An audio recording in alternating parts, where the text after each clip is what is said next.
access it through the web, just so I'm not getting interference with sound. Yeah, sure. All right, here I just started. Hello, everybody on YouTube. What's going on? It's Dr. Hyena, and I'm back with another live stream. Yes. All right. Okay, good. I think it's working. There we go. I see the live on there from the app. All right.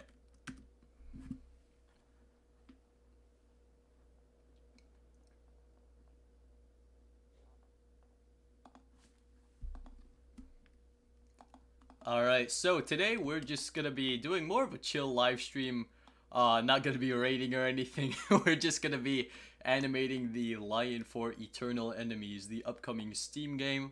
Um, we ditched Roblox for now. It's probably not the most reliable for the time being, and I do have some bigger ideas that I do not think Roblox is quite capable of handling, if that makes sense. So that those were kind of the reasons for moving over, but yeah.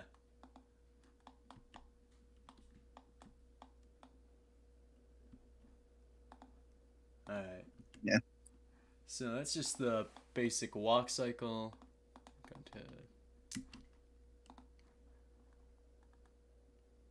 just see if I can find my videos that I've saved. I've saved some footage. Okay, yeah. All right, found one. Mm. So,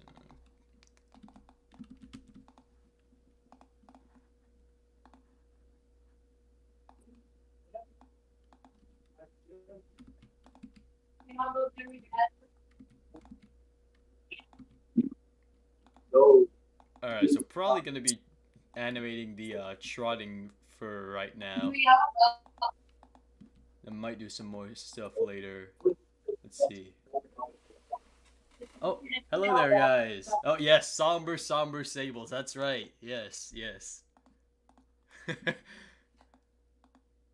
I love that I made that a thing.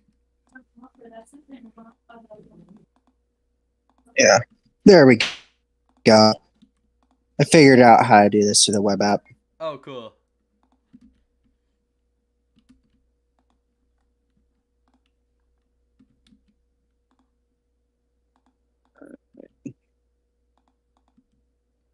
There we go. My lion's looking good so far. Yeah, yeah, I would say so. Thank you.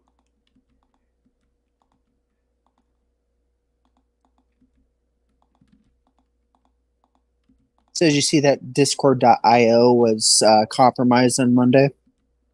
Yeah, I didn't even know that existed, to be quite honest with you.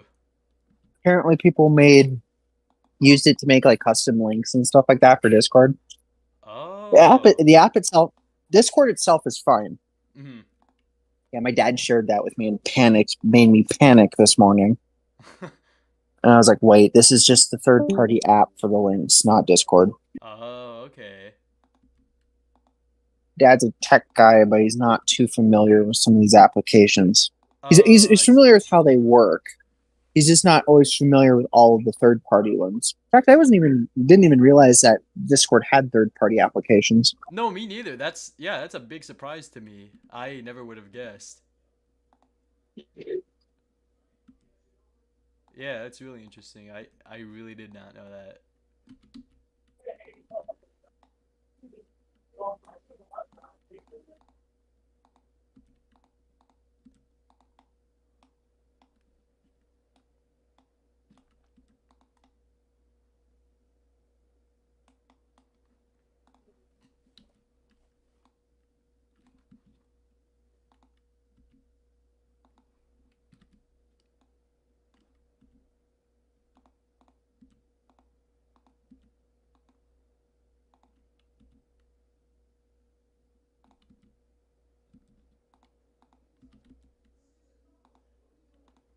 Yeah.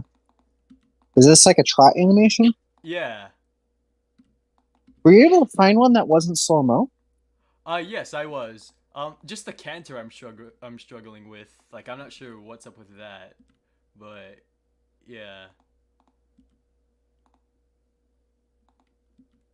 I mean, I've found like leopard and house cat canters, so if anything, I could just use another pantherine and see what happens.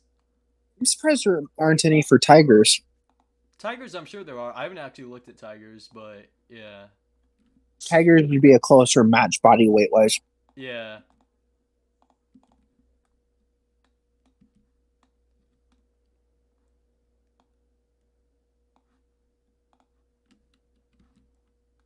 So yeah, here the body is like really like compressed, like it's down, and then it slowly comes up. Or not so slowly actually, it's a pretty quick gait. Yeah, trotting is the step up from walking. Yep.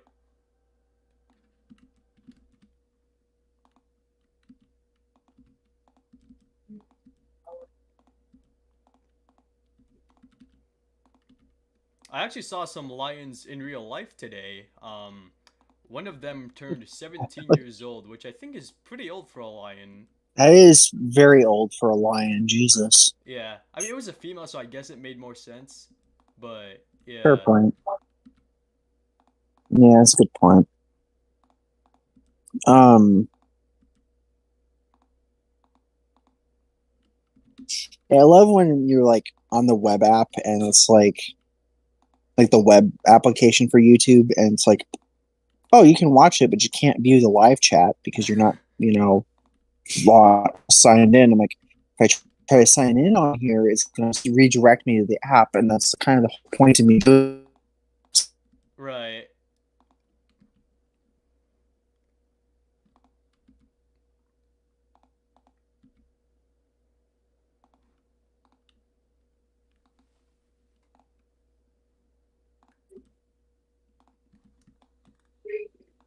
So as those of you guys on Discord know by now, because Humble, my partner for Unreal Engine, he came on one of our Discord private live streams and made an announcement.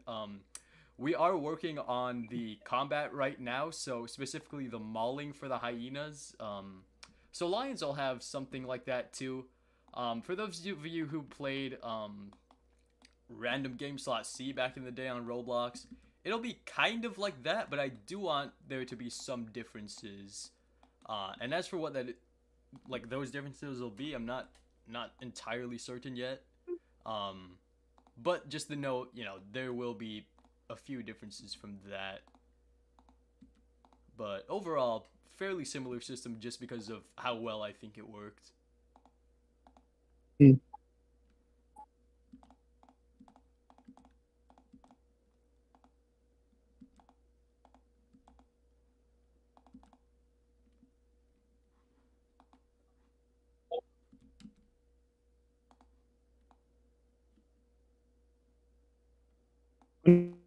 Less than does at least. You don't have to deal with Yeah. buggy stuff.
I mean, designer just did a Planet Zoo speculation. Oh yeah, yeah. I saw the notification for it. I didn't get to watch it yet. I didn't watch it, and Oprah did, and he's saying that she does not actually engage the community at all. Which I'm not surprised. Oh, actually, Given what I the didn't know forums that. look like, I'm not surprised. Apparently, she thinks the next DLC is going to be a rainforest pack, not realizing we've had the tropical pack in April. Oh yeah, yeah. I don't think rainforest is very likely. We already had one. Right. Technically, I mean, to be fair, technically we've had at least like what, 3? Yeah. Yeah. Because Brett Wetlands was not. It was tropical, but it was not rainforest. It was wetlands. Had a lot of tropical animals in it though. Yeah. So then she says the safari pack is next. Not now, as much as I'd like that sort of DLC, we already had the arid animal pack, Old country, which was essentially would throw a Africa. big fit. He's currently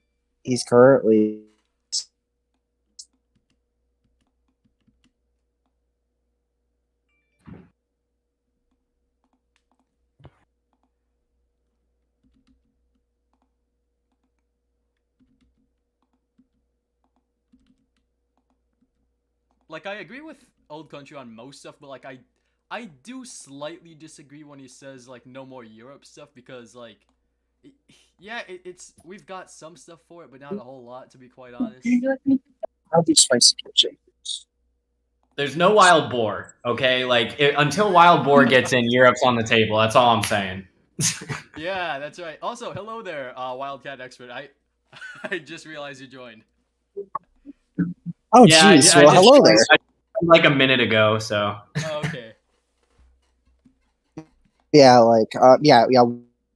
I'm in agreement with her. Now, would I prefer something like collared peccary or Jacqueline peccary first? Yes, but that's not what's going to happen. So, okay, here's the thing. I've been saying that we need collared peccary for 2 packs, and we just had 2 packs that it would have fit the theming for, and we still didn't get it.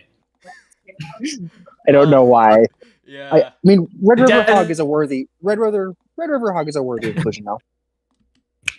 Like, I get that people were happy about Red River Hog, and I think my amazing. opinion on what needs to be on the rosters is different than other people because I look at it more from like what is representative of like the actual geographic area and its taxa more than what's in a zoo because I don't go to zoos that often.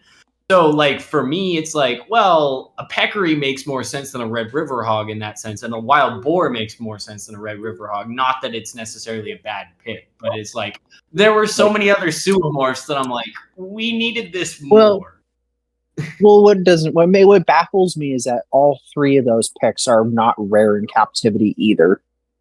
In the U.S., wild boar are rare in the U.S. in captivity. That's partly because feral pigs are a thing, and people don't like them, understandably. I've been to one zoo though that has true wild boar. The Minnesota Zoo has true Central European wild boar. Oh. Yeah, and I know because of feral hogs, there's legislation depending on the state that prevents you from keeping them captively, and I'm sure that would also apply to zoos to some degree. Interesting. Because like I know New York, it's like you can't import like boar at all, and the people that do have them, you can't breed them. So it's like when they're gone, they're gone. Oh yeah, the one that they have at Phoenix, they only have one, or at Minnesota, they only have one. Yeah. So everybody's terrified of what that's done. Well, that and the fact that people have been illegally breeding and releasing feral pigs to boost hunting, so that's been a problem. No. Yeah, because everybody's like, oh, well, we have to hunt this thing because otherwise the population gets out of control. And then we'll be like, okay, can we kill all of this thing? And they're like, no, that's too far. It's like, no, you don't get a cherry pick here. Like, well, if you say that you're doing this to control populations, help us kill them all. Right. Well, that's what I've said too. It's like when they do like hot air balloon and like helicopter hunts, that's not doing any good. The 1 or 2 pigs they take down doing that are going to be replaced tenfold by the next season. Right. By the sounder. I mean, New York did it rigorously. So it was like they were using helicopters and stuff, but it was just such a brutal campaign. And now it's like we monitor all the borders, and it's like, oh, there's a herd coming up from Pennsylvania. Like there's people waiting at the border to gun them down, basically. Wow. Like I think a couple of years ago, there was a group of 10 that crossed the border, and they had like monitored the progress from Pennsylvania so that they were ready in positions, because they knew if they didn't get them all in one go, then they were going to spread. Oh, so yeah, basically, if they get anywhere near the state border of New York, their days are numbered. Yeah. And I mean, we still get a lot of reports. I think most of the reports that we get are like people's pet pigs that like got out of a pen in like a storm or something. But you still get some reports here and there.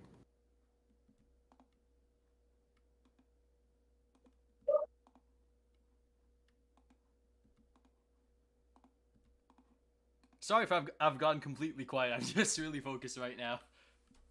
No, that's okay. Oh, you're fine. But like, I've seen collared peccaries and Chacoan peccaries in multiple institutions here in the United States. They're not rare. I haven't been to Stone Zoo since they got them, but I know that Stone Zoo has Chacoan peccaries now in like the Sierra Madre exhibit area. I haven't been to a zoo. I haven't been to a zoo in 9 years. Oh wow! And it's not that I'm like anti-zoo or anything. Like I'm pro AZA. It's just like with my line of work, I'm always more like, oh, I'd rather go and try to find this thing in the wild than go see it in the zoo.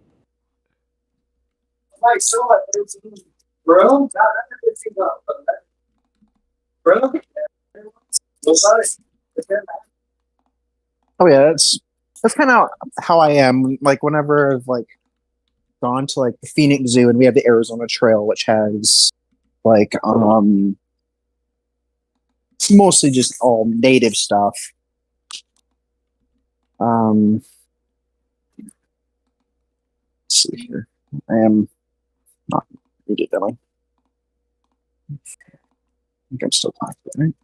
Yep. Okay. Oh, yeah, so, but yeah. All right, excellent. But yeah, so I've also told people, it's like, hey, I also know places to see some of these animals in the wild. That's really important too when it comes to like reptiles, because, but like with like the reptile community here in Arizona, especially, we're very hush hush about where animals are because people like to, poach them out of the wild. So yeah, that's especially true with things like Gila monsters, which are technically state protected, so shouldn't be touching them in the first place. And they're venomous. Yeah. Oh yeah, there was a man that, bless his heart, he was trying to help the animal across the road, but it bit him. Yeah. And it's the first I think confirmed bite we've had though in a while from one. He survived. He survived because their venom isn't really built to kill. Their venom is built to like leave a reminder, because their venom is more for defense, it seems. I think mostly because they had him at Stone Zoo too, and I think it's like you can take Benadryl and like something as simple as that will help you recover. I think is what the keepers told me. It elicits pain and histamine reaction when they bite. So it's part of actually why they're actually researching Gila venom is due to some of the qualities they could be used in certain medications. Mm-hmm. Oh wow. Yeah. No, I think it's really important to have a lot of native species in local zoos, because I think it's a great connector for children to be like, hey, see this cool animal, like you live alongside it. And then I think like a lot of the conservation stuff becomes a lot more like first degree like valuable, because it's a great way to segue into, talking about what you can do, because hey, this is an animal that you're literally a neighbor with. Right. And that's something that we just have so much in my line of work, where you just get all these people calling you because they're freaking out over an animal minding its own business in their yard. So yeah. Oh yeah. No, yeah. That's like, an issue with the red fox. Oh my god. That's why I made that meme where it was just like he's just standing there menacingly, because that's like 99% of our calls. Oh boy. I think it's rabid. Why? I saw it during the day. That doesn't make it rabid. Sorry. No, it doesn't. No. Yeah. I've seen plenty of wild. Also, mange doesn't make it rabid. That means it has mange. Good lord. Well, it's like I've seen twins. I've seen wild coyotes during the day, and they are exhibiting normal behavior. They are in their normal state. They are a diurnal animal. It's because of human persecution that they've become nocturnal. Oh, I didn't know that. Yeah. So, like, if you go out into like the prairie or into the mountains, like where there's not that many people, the coyotes are perfectly active during the day, and that's when they're most active. From what I've noticed with coyotes here, it's been depending on the time of year. When it gets really hot, then they've restricted their activity in the nighttime. But other than that, they're usually out during the day. Yeah, and I mean, like, you know, wolves don't necessarily have a particular time that they're necessarily more active at, but it's like coyote's going to be better at shedding heat than a wolf. You know, it's a little bit easier to be around during hotter times to avoid wolves. Mm-hmm.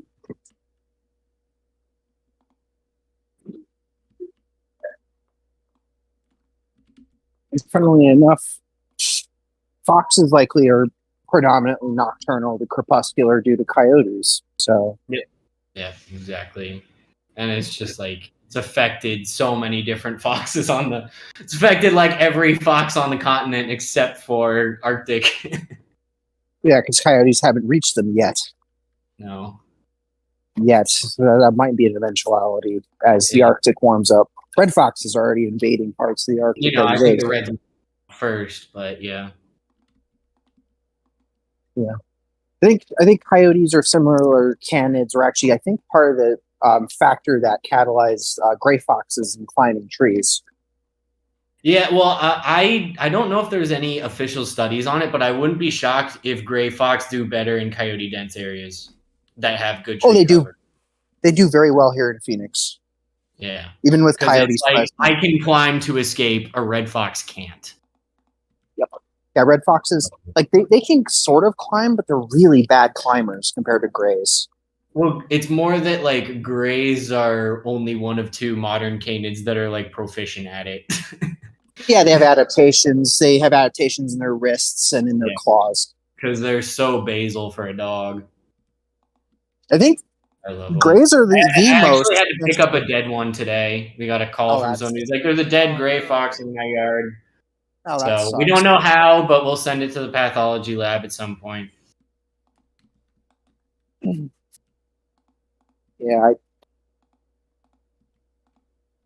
I'm like, this is why I've seen one living gray fox in the wild, so I'd love to see another.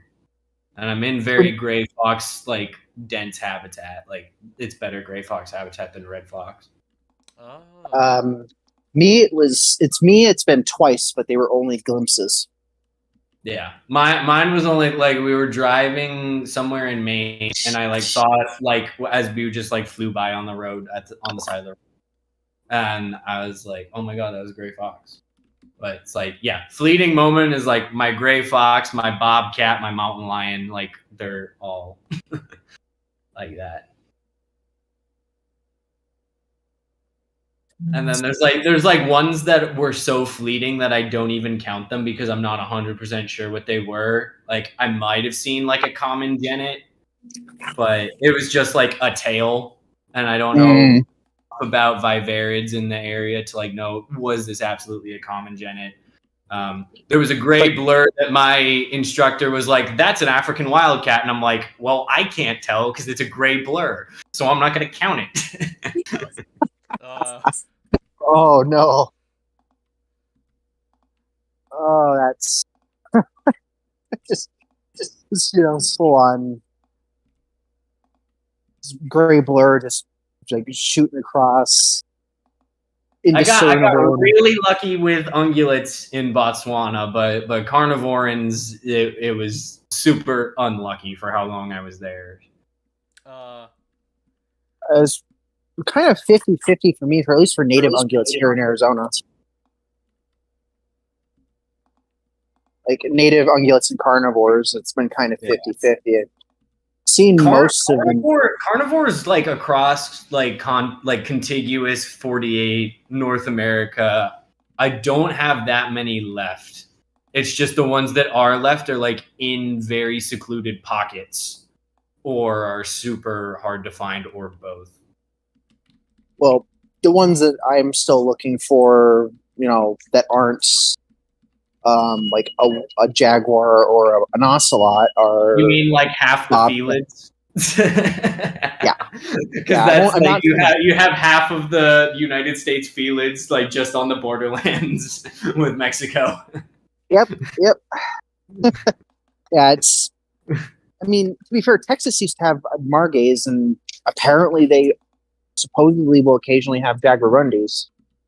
Jaguarundi, I did not know margay. I thought that the margays were debunked as ocelots. Really? That might be new news to me then, because I've heard them go back and forth from time to time, but every time I've like followed up with it, they're like, yeah, it's just people mis-IDing ocelots because there's not a lot of ocelots to begin with. Especially not in Texas. I mean, to be fair, I'm saying this living in a state that only has currently one male ocelot living within our borders, but. And where your state agency literally killed one of your jaguars on purpose. Yeah, Wait, Macho B. Macho B. Yeah, my one of my former coworkers, he actually went back to his old job, but he was the recovery manager for the Northern Grand Canyon California condor population for a long time with Peregrine Fund. So he's doing that again now. But he was also the recovery manager for Mexican wolves when they were reintroduced. So he spent a lot of time in Arizona with Arizona Game and Fish. And he told me the story of Macho B. He was like, yeah, they said it was an accident, but it's like they knew he was in the area. They were setting up traps that they knew could catch a jaguar. Like they did it on purpose. My question then would be why? They said why did trapping. That if it can trap a mountain lion, it can trap a North American jaguar. Like seriously. Well, it's also like you can use hounds on a cougar. That's how most people here in Arizona that are not Game and Fish have seen jaguars. Their dogs have actually accidentally treated one. Yeah, I'm super pro hound hunting, just because I've worked with cats for a long time. So like a lot of people. It's inhumane, but it's just like the amount of science that we would not be able to do if like hound hunting was banned is ridiculous. Well, and my point, and it's like, and then you can bring the counterpoint is how more inhumane is it than having an animal sit in a leg hold trap for potentially days? Yeah. Right. And if you're good at setting a leg hold trap, that, it shouldn't be that much of an issue, just having been trained on using different traps. I kind of wish cable restraints were a bit more legal. I think like the bushmeat poaching with snaring has kind of caused that to seem a lot worse. But like if you've got like a good sliding lock on there and you know how to be precise with, you can be really selective, and like they'll just sit there because they know that they're not going to go anywhere. And it's just about, checking them super frequently. Right. Isn't always but the thing with hounds is like cats are not easy to trap. So if you have a dog that can pick up the scent and just put them somewhere until you get there, it's a lot more efficient. From my understanding, I think one of the groups that works at Center for Biological Diversity in Tucson has a dog that specializes in alerting for jaguar scat. Yeah, no, they've got. I love a lot of the dog. Like I've got. So Justin, who does the Wildlife Wire with me, he's currently training a scat detection dog for all sorts of stuff. And I think he actually did a detection job with him for some sort of turtle species in Southern California. Oh, probably either, if not desert tortoises, and probably southwestern pond turtles. I think it was pond turtles. Because it wasn't a tortoise. I know that for a fact. Okay, so yeah, it was probably southwestern pond turtles. Yeah. So he got contracted for that. But yeah, he's really into that. He was also really into the Carillion bear dog stuff when we were doing our undergrad together. So I think there's a lot of good potential for using dogs for different things in conservation for sure. And I think some people just kind of overlook it because they're like, oh, you're just trying to be like a honcho like outdoorsman. It's like, no, we're doing it because it works. It worked for the outdoorsman for these reasons. We throw a couple of twists on it and it works just as well for us. Right.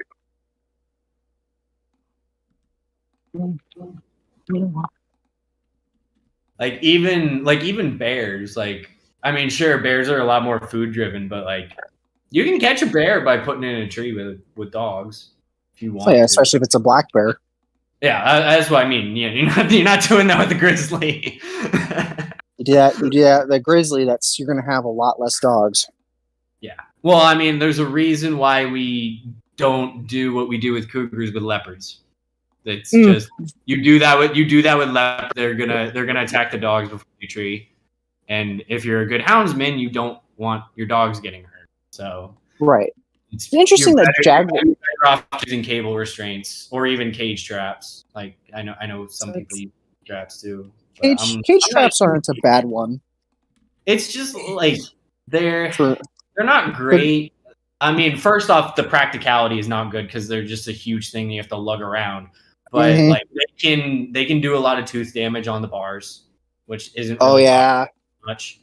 And but when I was at the leopard conference, there was a really cool innovation that was being used in Namibia where they had like an AI program set up with a camera trap, and it would only shut the trap if there was a AI recognized leopard or cheetah in the trap, because that's what they were targeting. Oh, cool. And it would send an immediate alert that, hey, the trap's shut, go check it now.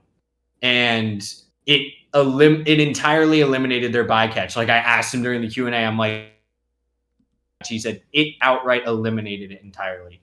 They weren't catching hyenas, they weren't catching warthogs, they weren't catching aardvarks. Like it was just wow. That's funny. It's probably some of the few times those people have ever seen aardvarks. Yeah. It's just through accidentally you still have like pictures and videos of everything that went through. And it would be like, yeah, the trap didn't shut because it's not a leopard or a cheetah, and the AI recognizes that. Oh, that's incredible. Yeah. Like a lot of the AI stuff is really gonna help, especially with analysis. Like nowadays, it's like you've got some AI programs where you just throw the photos in, and after training your AI, you're like, all right, I want you to pull out all the like pictures of like these like 5 species, and it'll do it. So you don't have to just like go through thousands of photos before you can even start analyzing. That's very nice. That is super helpful. It's really helpful. And like the nice thing too is there's this one group where they've done it where they're like, you can train the AI on everything, and then let's say somebody else comes along and they want to use your old data, but they're not interested in cats. They're like interested in a particular antelope, and like because you weren't interested in ungulates at all, or like more broadly ungulates, like you had it just all antelope lumped together, they can retrain the AI and write a new piece of code to be like, we just want to pull out like sable or kudu, and it'll learn it and do it for them, and you still don't have to go through every single photo yourself. Wow. Yeah. That's not bad at all. No. Yeah, especially if you're working with, because if you're working with something you're not interested in, then someone else is interested in it, and then a lot of that camera data bycatch is just like, it's such valuable data that never gets looked at seriously. So like if you can increase opportunities for people to want to like use that older data, that's going to be huge. Like I was going through bycatch data from some jaguar projects in Costa Rica, and I was looking at like ocelot, and then it ended up being like, oh, everything that we had recognized as ocelot. There's also marjay in here. There's also oncia in here. There are even a couple of mis-ID jaguar photos in there. I was like, great. Now I have to painstakingly go through everything because the AI wasn't written well. Oh, good Lord. And I let me tell you, telling leopardus species is not easy. Oh my God. I would imagine. I would imagine. That's another reason why I kind of doubt the Margay sightings from Texas. I'm like, it's not that easy to tell them apart. Yeah, they're basically just Margays are just smaller versions of ocelots.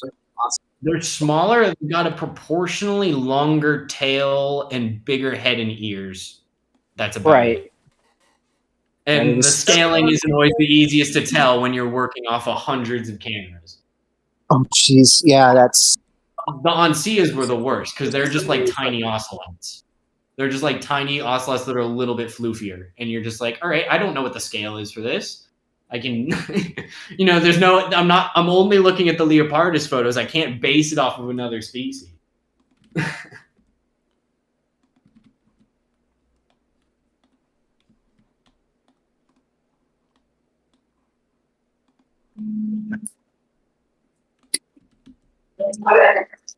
Yeah, so there's like,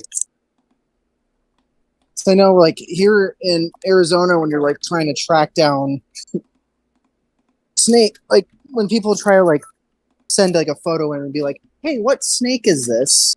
And then like half of the snakes that you have in the state are coral snake mimics. True. And about half of those also have red touching yellow like Sonoran coral snakes. And that doesn't even take into account pattern variation. Yeah. We have a little bit of that too. It's like every time anybody sees any snake, they assume it's a timber rattlesnake and call us. They are like almost gone out of that part of the US. We have like very strongly monitoring hibernaculum every time we find them. And it's like we try to buy up as many parcels of land that have them. Yeah, like they're essentially just almost gone. They're recovering though. We're getting some good recovery. Yeah. Nice. But it's like yeah. And like the other thing with timber rattlers is it's like, one, it's really hard to make them bite you. Two, if they are gonna bite you, they're probably gonna dry bite you. So it's like that's generally like, imagine like having, because like I'm assuming timbers are the only venomous snake you guys have up that far north. Yeah, that far north. We don't like. I think the copperheads go up to like the Catskills, which is out of our jurisdiction. Okay, yeah, because I was gonna say it's like you live like you go here in just the Phoenix area alone, and you have upwards of 9 to 10 species of venomous snakes. How many? Most of them are rattlesnakes, of course. How many venomous snakes do I have here in Florida? In Florida, you have eastern diamondback, timber. I want to say eastern diamondback. So I think it's eastern diamondback, timber, cottonmouth, or Florida cottonmouth.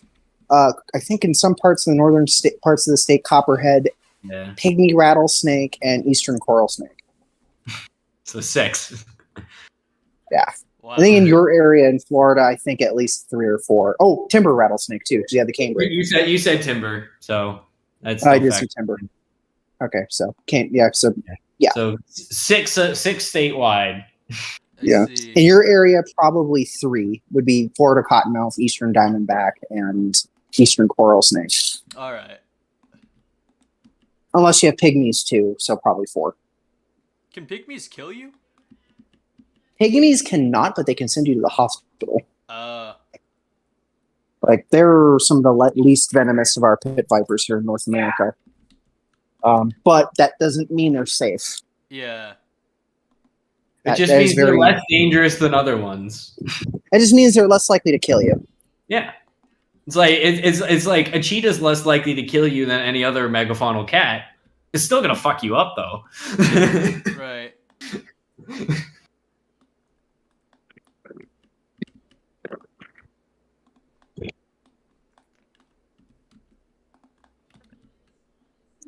Oh, finally, the monsoons have showed up. Yeah, it started downpouring. Oh, yeah, on my way right when I got on call. It's annoying when you have to go like check bobcat cameras all week and everything's just drenched. Hey, you guys live in places though where rain's an afterthought. Oh yeah. It Yeah. depends. It was super dry last summer, and then this summer it's been like raining constantly. All right. It really So does vary. I'm gonna pause this really quick until I get home. My phone is about to die. Okay. I will be back in about 15 minutes. All right. See ya. Yep.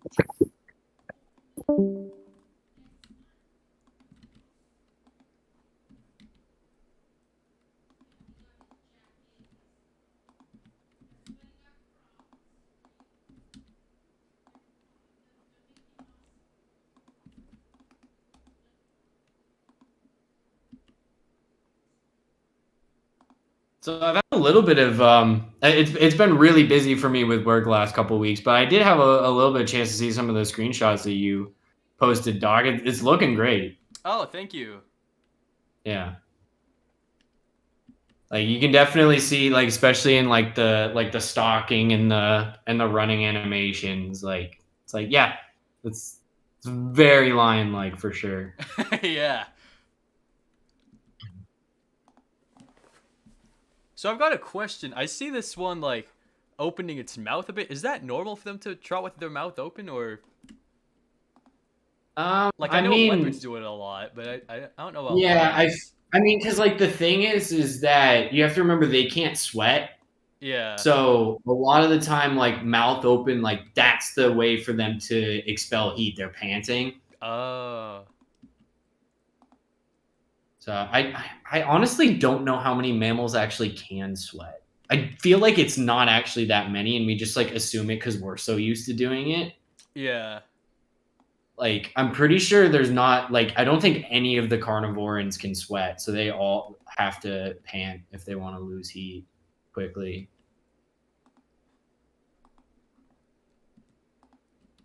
Like one thing that kind of bothers me about documentaries sometimes is like in a lot of those warmer climates is I think like when it comes to like the activity and everything, like people don't realize like just how hot it is. Yeah.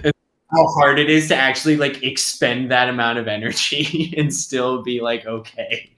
Right.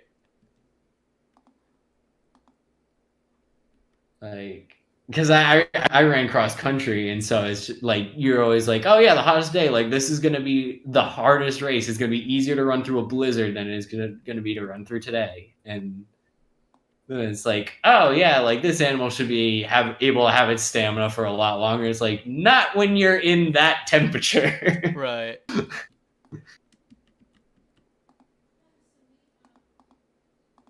I am very excited for I don't know when like they're gonna be adding temperature to Wild Savannah. Like I really don't care all that much when the updates come out. I'm kind of like when it gets out, it gets out. That's fine. Yeah. That's kind of with that game, but I am gonna be excited for when it does because I just want to see how all the Lion players are gonna react when they just can't do anything most of the day, or else they die of heat exhaustion.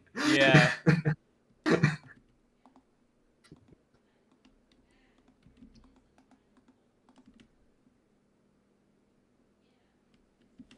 So I took a bit of a tour of my college today. It was really nice. Like where I'm staying, like my dorm is right next to the main dining hall, so that's very convenient.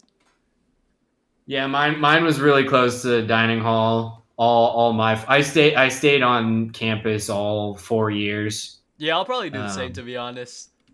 yeah, it's just like I was also like leaving like during the summers to, like work a lot of field jobs, and then I would like finish up those jobs like a week before I had to go back for the semester. So it was just like a lot easier. Yeah, And like University of Montana, like it's a state school, so it wasn't that expensive. I see.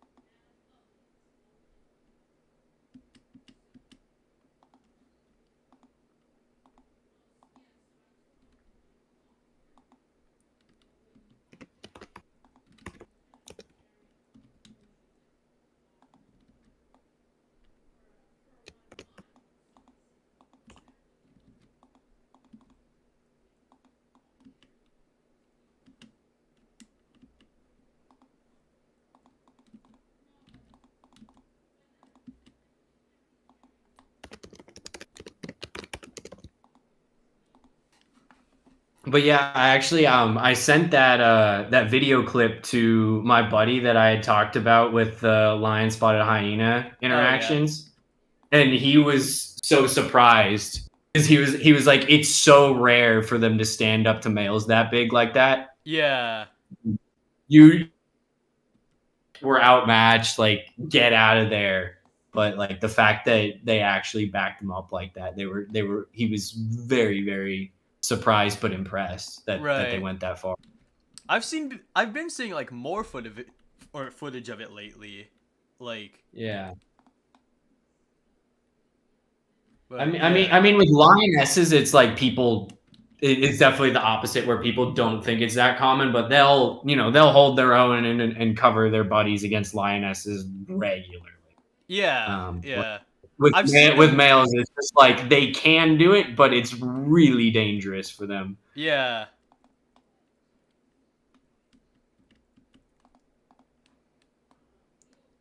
Also, just the fact that like it shows you the resilience that wild animals have compared to us, where he didn't die from being bitten on the head that long. No.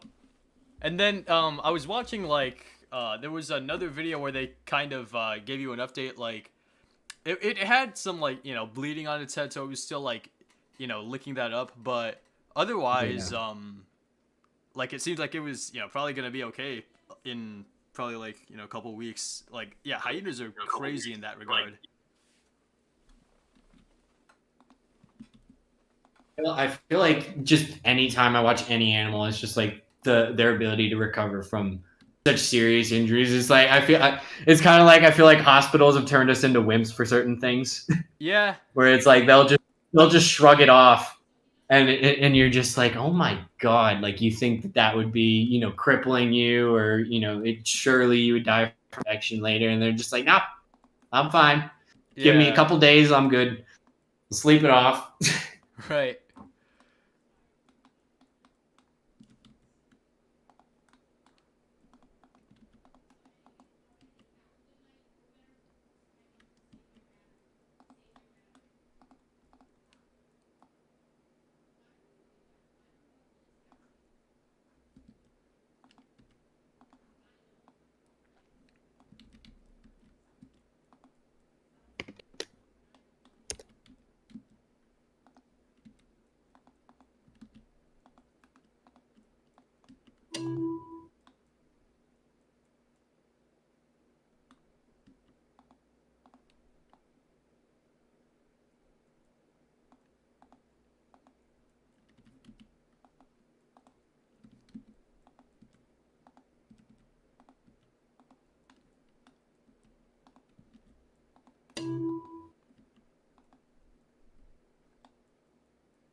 So what other games do you like to play?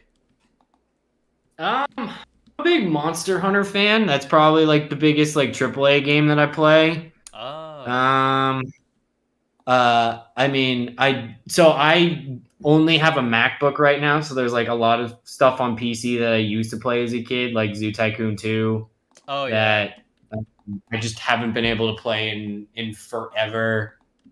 Trying to think. I was a big Pokemon fan as a kid, but ever since the 3DS era, it's just not been good. But I'll still go back and play a lot of the old stuff. Oh, okay. Yeah, some other like DS, sort of monster collectors. Like the DS was my childhood console for sure. So a lot of like the more obscure stuff on there, like Fossil Fighters and Spectrobes and Kingdom Hearts fan as well, obviously. Oh yeah. Gore Sora, I think we're the lunch. Like I feel like a big part of the reason why I love Kingdom Hearts 2 is just because I love Lion Sora from a controls perspective. And it Oh, just makes the game so enjoyable to me. Even then, like Kingdom Hearts 2 has a lot more going for it that makes it my favorite game, but that's definitely a huge reason as to why. I see.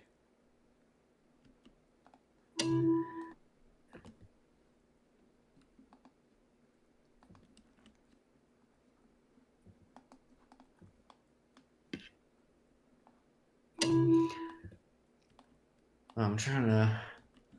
Yeah, I have. What is it? I think I haven't actually like been playing that. My gaming backlog is so high right now. I've been meaning to. One of my friends got me into the Tales of series, and I have a bunch of Tales of games. I just haven't finished any of them yet. Oh, okay. So that's kind of been a procrastination slog for me. I think like I haven't bought a single game this year, but I'll probably buy Paleo Pines next month just because I'm like, oh, it's a good dinosaur game with like somewhat accurate models and we only get this from indie stuff. Yeah, I'm definitely going to support it. Put my money here to show that that's what I want moving forward for dinosaurs. Yeah. What do you think of Prehistoric Kingdom, if you've ever heard of that? I haven't played it, but what I've seen, I'm very happy with. Simply because I like the accuracy. I like the sense of going more into like a Zoo Tycoon 2 side of it than a Jurassic Park side of it. Yeah. And most importantly to me, even though it seems like there's not going to be a whole lot on the initial roster, we're getting Cenozoic life. And I really Yeah. like a lot of the Cenozoic stuff way more than dinosaurs. Dinosaurs are awesome, don't get me wrong, but a lot of the prehistoric mammals and just like the crocodilians and turtles and birds that they were living alongside, like that's way cooler to me. Right. Yeah, I'm with you there. And I just think like Cenozoic representation in media, like it needs to improve because and we know a lot more about the Cenozoic too. So it's like you could make something a lot more complete and accurate and Right. be really good. But I think for some people it's too close to home, so it's not unique enough, which I would disagree with. Yeah, me too. But yeah, like I sent the meme to Bren, but like it was when they revealed that new Suicune form for Pokemon and they just like turned it into a theropod. And I was just like, why did they go with this? Like you have all this Cenozoic stuff that you can work with for something that's got like a mix of carnivore and ungulate traits. Like, come on, you could have done way better than this. So I made like it's like the SpongeBob meme with the diapers where SpongeBob's pointing at all the different piles of diapers and they get bigger and bigger. And I just put like a bunch of different like Cenozoic groups or species, and I was like saying like, yeah, a dinosaur is not the best way to represent the past for this design. Right. And you could have been way more creative. Do I have growth planned for my game? Probably not. Just because, this game is going to be like, yeah, obviously survival, but I also want to focus quite a bit on, war and combat, So, well, granted, a lot of stuff with your own species too, especially for the buffalo. Like I do want there to be more to do than, say in current Wild Savannah. I know they have, other plans, but, like in current Wild Savannah, you kind of just go around KOS lions and hyenas, and or you can even bully other herbivores if you want. Well, and while I do want some of that, I don't want that to be like the only thing to do. So bull buffaloes, the males, will be able to fight each other. You can like lock horns and stuff, and yeah, it's gonna be. I feel like it's gonna have like a lot of fun aspects to it for you guys. Yeah, I think like and like you're also calling it Eternal Enemies. Like Yeah, it's based on that documentary. yeah, it's based on the Joubert, documentary. And like I think the funny thing too is like the Jouberts also filmed Relentless Enemies, which you're adding elements of with the buffalo too. Yes. So Yes. it is very much just keying in on those interactions. And while it's like, yeah, a lot of other stuff isn't, developed for other aspects of the lifestyle, it's like you can really key into those specific interactions and have it a lot more balanced in that degree, like Wolf Quest is a great example. It's like they are able to balance everything on the map around you being a wolf, Oh which is a yeah. lot easier than you balancing all the animals around everybody being able to play as just about everything. Right.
Oh yeah, so Doc, I've actually got a friend. His family went on vacation. I think they're still there. They went on vacation to Rwanda, Oh, cool. and this weekend he was sending me videos because they went on one of the gorilla safaris. Oh. And it was just insanely like he's like, "Oh, I wish you were here with us." I'm like, "Yeah, I wish I was there too." And you told me right before you left, so there was no way for me to go. But it was, I mean, there is just something about just sitting there and watching them like that, and as they just walk around and do their thing. I mean, oh my Yeah. god, the footage that he had, you're so close. Yep.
Alright, I think that's pretty much gonna do it for the trotting animation. So I'm just gonna render it real quick. Okay, perfect. Ooh. Alright. Yep. Like, it's probably gonna have a few minor tweaks later, you know, but for the most part, this is what you're gonna see. Something similar to, at least in game. So I'm just gonna convert it to a That's GIF. really good. Thank you. No, I mean that's the thing that I love about like some of these animations is like, you know, not only are you just like you watching a lot of videos, but you're really like keying in on a lot of like behaviors and traits that like the ordinary layperson would kind of just look at as being kind of mundane Right. and really just getting because you know that like, oh, if I'm off a little bit, like it might seem weird even if people don't focus on it normally, they just kind of take it for granted, but like really getting a sense of a lot of the minor things that animals do Yeah. and getting better appreciation for how all of that works.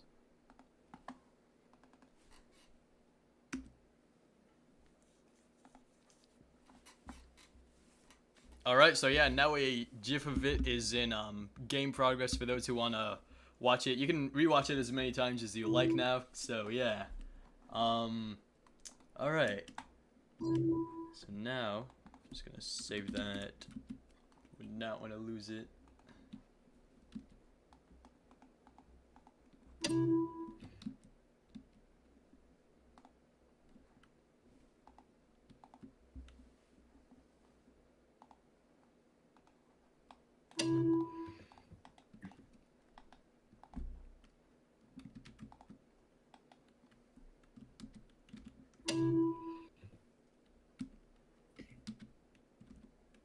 Oh god. Oh no. Okay.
Hey Doc, for the game, what abilities will be planned? Uh, you'll have basically the same abilities, so to speak, like controls and stuff as Wild Savannah. Um, Obviously I'm taking a lot of inspiration from that. Because I feel like it works very well, you know? Um, I do feel like the way Ludi has set things up, it's, you know, it's not too complicated, but you know, it's not too simple to where you feel like you can't really do much. However, what I do want to expand on a little more than Wild Savannah does is possibly emotes and stuff. Um, so you can like essentially communicate with others of your species the way that those animals would in real life a bit more. So yeah, that's not totally final, but it is certainly a plan. Like since I'm using these kinds of models, I can you see I've added these facial controls here. So if I just go to this snarling one, yeah, there we go. So you can growl and like bare your teeth.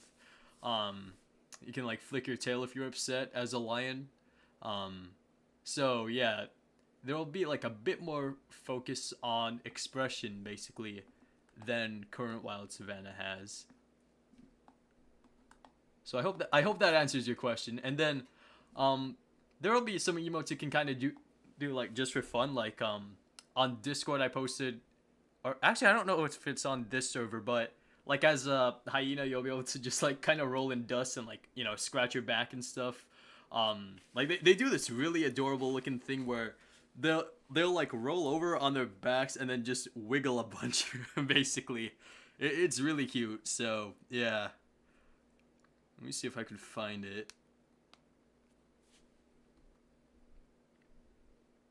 I'm trying to think. Was it in the test footage of the hyena that you released on your YouTube, or was that just the sleeping animation and I'm misremembering?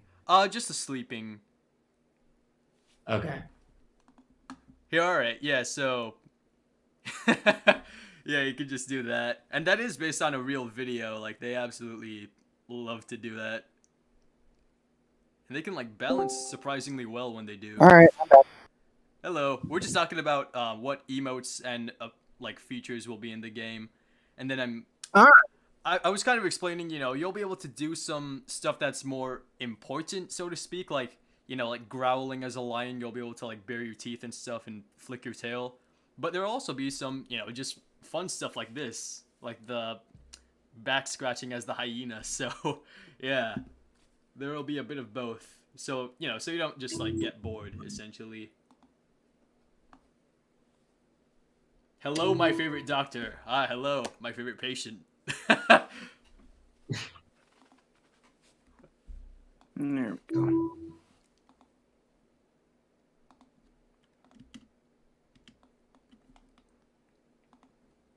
And my phone like fully died before my ride was able to get there. Uh, Lovely. yeah, the sprinting is Alright, probably my you're favorite back now. animation.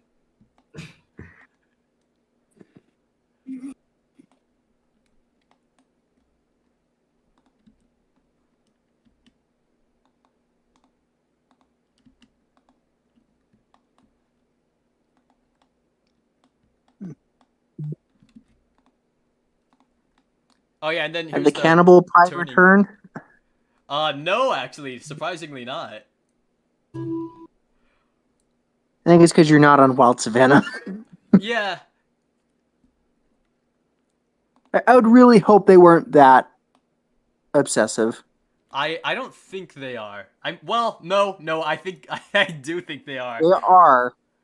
They absolutely are because they followed you onto another game. Yeah, they followed me onto Super Doomspire and then, well, I proceeded to blow them up for the most part because they weren't experienced with that game, so that was actually pretty funny. But yeah. I'm starting to think that I think you said you hadn't really seen much of them in evidence. No, I haven't. I haven't seen them on Doomspire, Wild Savannah, any game really, which is so I guess they just wanted to come on because they saw me streaming and then they thought it would be funny to like just, ruin the stream, which is kind of sad really. Like, come on.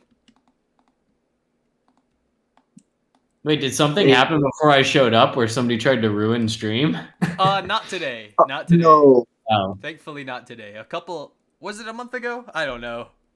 About a month ago. Yeah, okay. So there was this group of lion players, I assume in Discord Pride, called the Cannibal Pride. Now yeah, I know, that's They have to cannibalize because they eat everything on site, so nothing is around except for other lions. I believe so. Yeah, that's about right. And then, they saw that Dr. Hyena was live streaming and then They must have been like, oh, let's troll a hyena clan. So they did. Not only did they troll us, they were very persistent. They followed us all over the map, like literally Yeah. everywhere.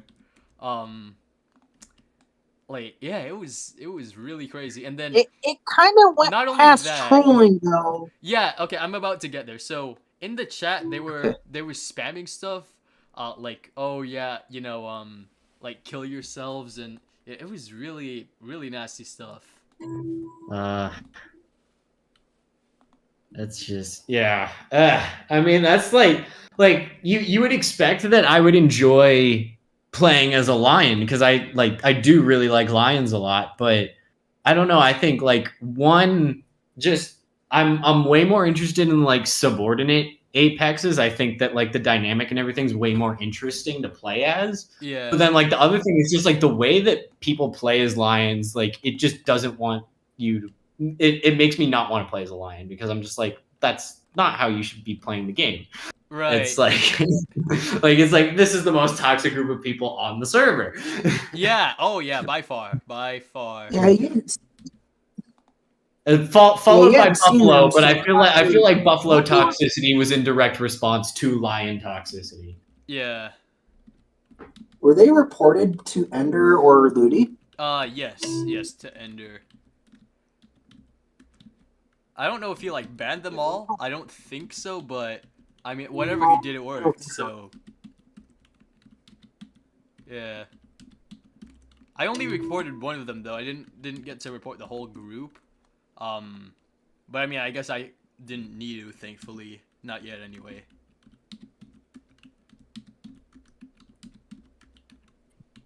Imagine they're just watching right now, and they're just like, "Oh, we can hear you, Doctor."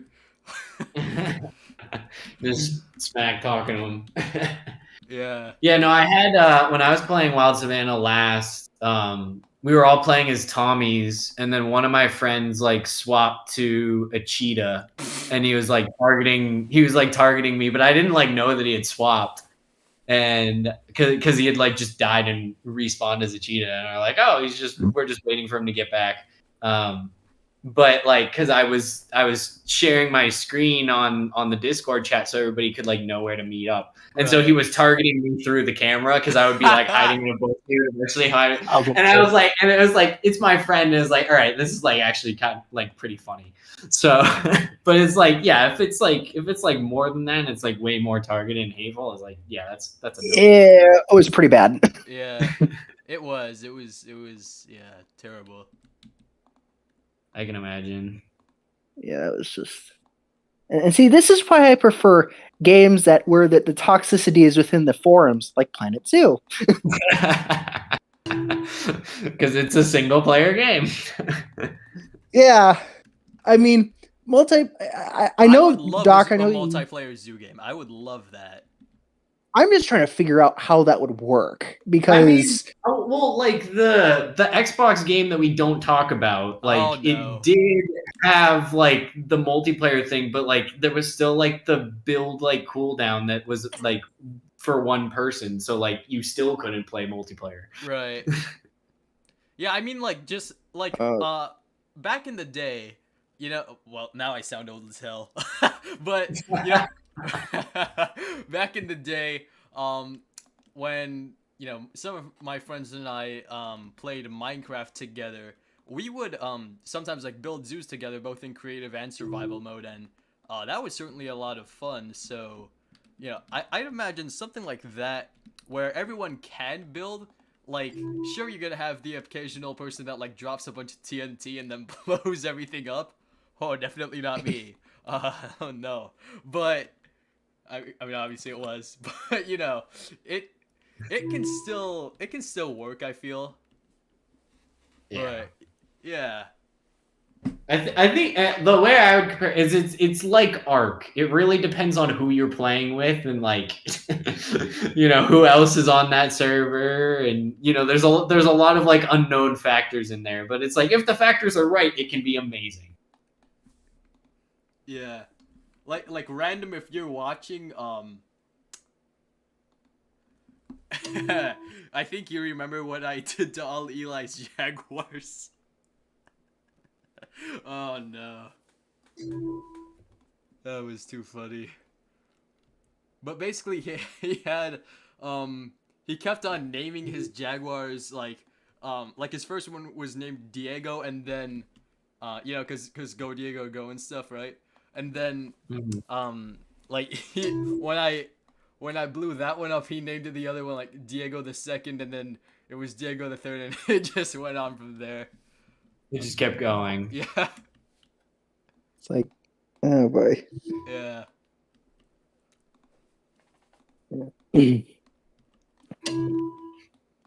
Oh, that was too funny. Oh, did you tell Wildcat who you have living in your yard? Franklin. Okay, so I have a little gopher tortoise living in my yard, or not my yard, but where I'm staying. Ooh. Yeah. She has a burrow in your yard, yeah. Yes. And you've seen her a few times. I've seen her in it, and then one time during the day when I was driving out, I forget where I was going, probably Busch Gardens or Disney World. I saw her. She was just like grazing. During the day, I was surprised because it was so hot. But yeah, she was handling it fine. Mhm. So yeah, that was pretty cool. And then I've seen her, yeah, a few times in my burrow, or in her burrow. It's mine now. I have a human burrow, guys. Look out. But he's an aardvark. It's he made it. He didn't expand it. but yeah, um, yeah, I've seen her a few times in there. Sometimes, you know, one time I was taking out the trash and she saw me from a distance, and you know, I wasn't like doing anything. But like I just kind of saw her, and then I started walking backwards. I was like, hey, that's kind of cool. And then she just scurries into her burrow so fast. Like just reverse pedals. It's so funny. Oh, I'm sure. Doc learned how good tortoise eyesight is. Yes, I did, because I was not close by at all. Like I could just see the top of her shell. Because they have pretty good color vision too. Like They can see UV like most other reptiles too. Right, So yeah. Because like that's like the thing with like all the like eyesight stuff when people like make fun of certain mammals that don't have poor eyesight. It's like, well, yeah, mammals don't have good eyesight, just like for tetrapods. So, well, I mean, for most mammalian evolutionary history, they were mostly crepuscular to nocturnal. They didn't need color vision. Or burrowing animals. So Yeah, that too. Yeah. Remarkable that our group of animals, primates, managed to redevelop color vision. And granted, it's not nearly to the degree that reptiles have. Right, exactly. And we really needed fruits more than any other mammal group, it seems. So we needed fruits more than being out at night, which works for most of us. Some primates are still nocturnal, but well, yeah, you still have like the really like basal ones, like tarsiers and stuff. Night monkeys too. Vision. Yeah. You have the night monkeys too from Central and South America. Yeah.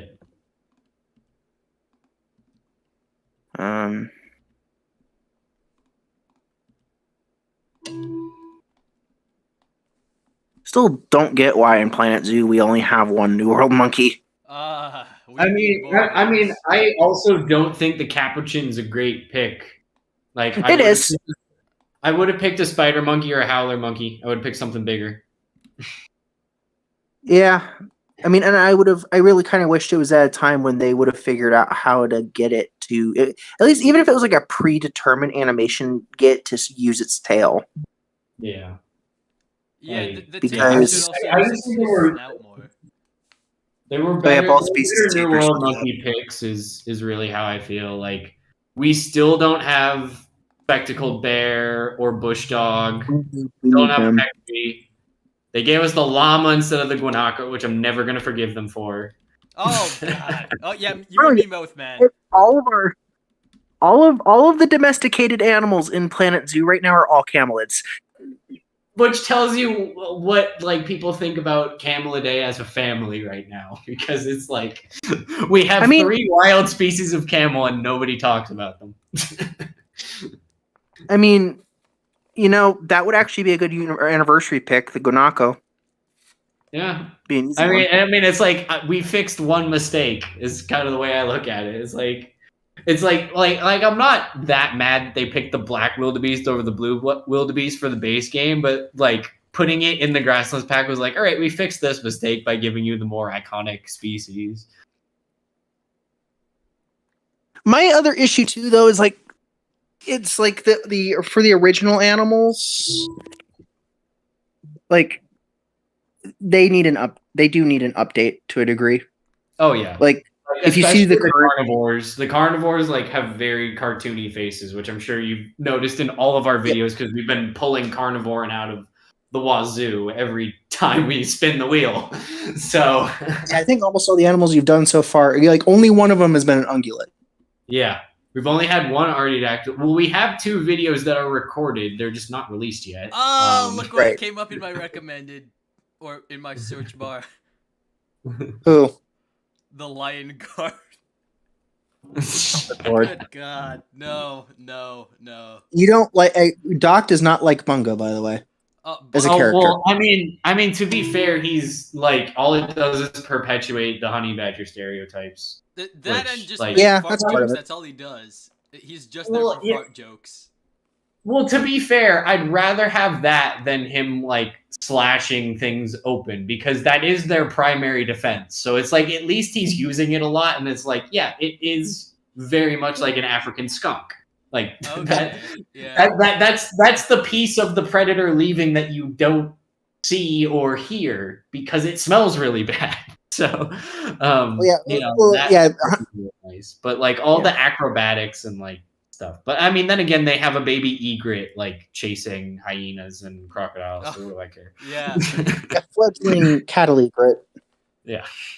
Here's the thing, too. I worked around cattle egrets because they are present in the United States, and Yeah. they're tiny. Yeah. They're I've seen really them in small. Botswana as well. And they made him such a smart ass too. He's like, common knowledge, really? Like, oh god.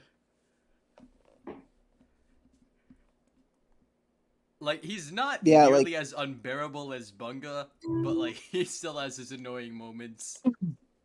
Yeah. I mean, I guess it's a nice. I feel like the hippo is the best one. I feel like everybody else has like problems. Beshtie's a decent character. Yeah. Oh, speaking of kinda- which, I'm scrolling through my cattle egret photos right now because I'm organizing all my old photos while we talk. Well, it's like so with because I've seen cattle egrets twice in the wild, and neither were in Africa. Once was on the Galapagos Islands because they managed to ride on ships.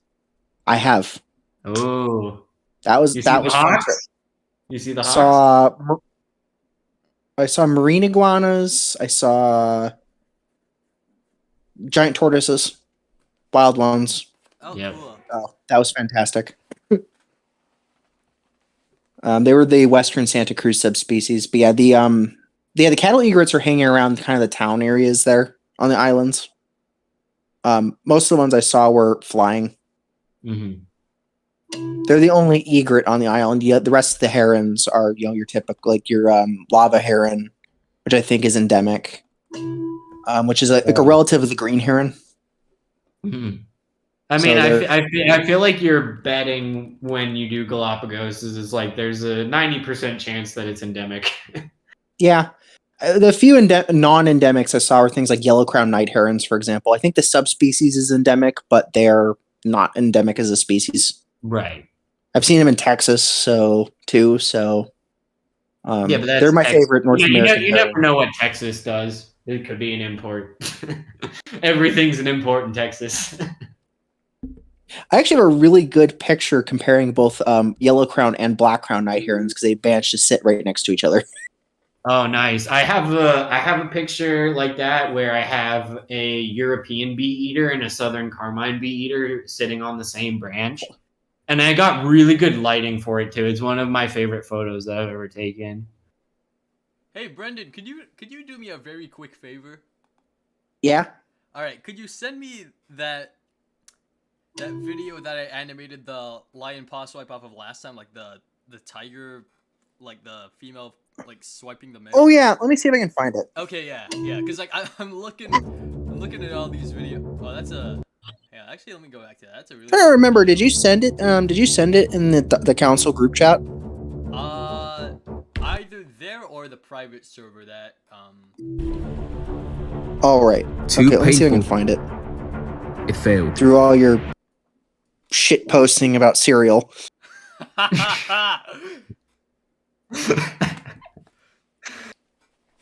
No, I don't know why, but like I was always raised with like milk first.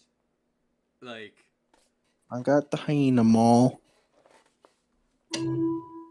Are you looking for the lion one, or are you looking for the video from the zoo that had the tigers? yeah, the video from the zoo is fine.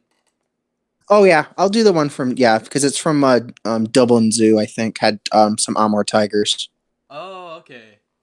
What region in Africa is that game? that were doing this. Yeah. I've been contemplating that because the three playable animals, the hyena, buffalo, and lion, they're found in quite a few regions. So, it could go. I would like to go more towards southern Africa since Ludi and Ender are doing not Kenya, Tanzania. So I would like to make the map kind of not quite like the Kruger, but kind of similar to that in that there's some denser areas, especially like if the kudu does get added that you can play as, you'll definitely need a lot of that. Like it'll be very woodland reliant. I mean, Botswana. Yeah, Botswana's a good place too. Okavango would be, it'd be pretty wet, but Yeah, I mean, and you could because both waterbuck and I'm not sure what species of leshwe red. are present there. So It's red. Vincent, it's red. Okay, I've seen Yeah. those. There's a zoo near me that has red leshwe, Nile leshwe, and both subspecies of waterbuck. Yeah. It's So- they've got a Lipton waterbuck, red lechwe, they've got common reed buck, and then like Cedatunga, obviously, but like Cedatunga is super rare, so you're not gonna see it. I didn't realize they were that far south. Yeah, well they get into like the heart of the Okavango. It's really good habitat for them. Wow, But that is actually Also, it's also wonderful. Cedatunga, so it's like even if you're in really good Cedatunga habitat, you're not gonna see them. Oh, you know what? The zoo that has all those cobras too. Is that Oh, I hyena sent- getting a I belly sent the tickle? video. Yeah, thank you. Yeah, I sent the tiger. All right, here we're gonna do our first official poll tonight. All right, so everyone, this poll is regarding the map for eternal enemies. Which of these options would you prefer? Alright, because I just came up with an idea. Here, let me just get some pictures. Oh, I don't know if you were there in the X and Animals chat on the UHC Discord there, Wildcat. But I was talking about my experience with a ferruginous hawk that we had gotten in Wildlife Rehab. Oh no, I didn't see any of that. The poor dude got fried. He got electrocuted. Ooh, Um, did a 'cause he transformer or Power line. okay? And he was to the point where all of his feathers were singed, his flight feathers were burnt down to the shaft, Mm-hmm. and stuff like that. And he was a very feisty. He survived this first off, which was remarkable. Oh yeah, absolutely. And he was a feisty little jerk. It's the thanks we get for saving him. And he had to be with us forever because he had to molt out all of his feathers, which in raptors, it takes a while. Yeah. So, eventually he was able to go outside eventually. And the issue was he was the least favorite animal for us to feed because he would actually charge the door. And Hey, it's he's still got it. I mean, it was good that he didn't like people. I'm just like, I'm good. It's good that he didn't like people because he did get released, but Yeah. oh, he was not a fun animal.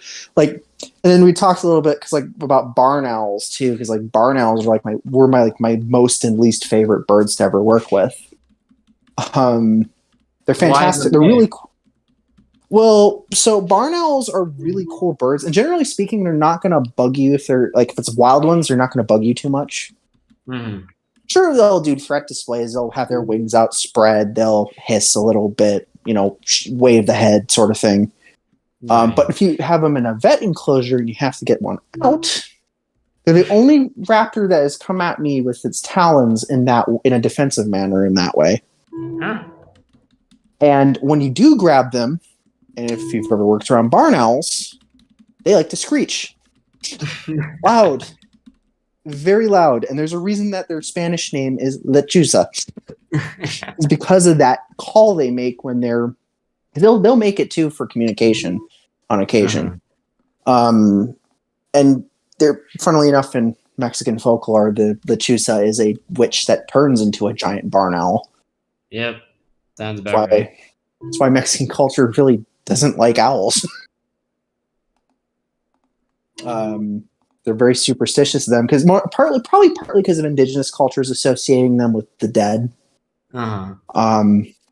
But like, yeah, so like when it came to owls, I think my most favorite ones to work with were burrowing owls. See that? Never got we didn't get elf owls in active rehab until after I left, which annoys me. They're my white whale when it comes to birds here. Mm-hmm. Everyone has seen an elf owl but me.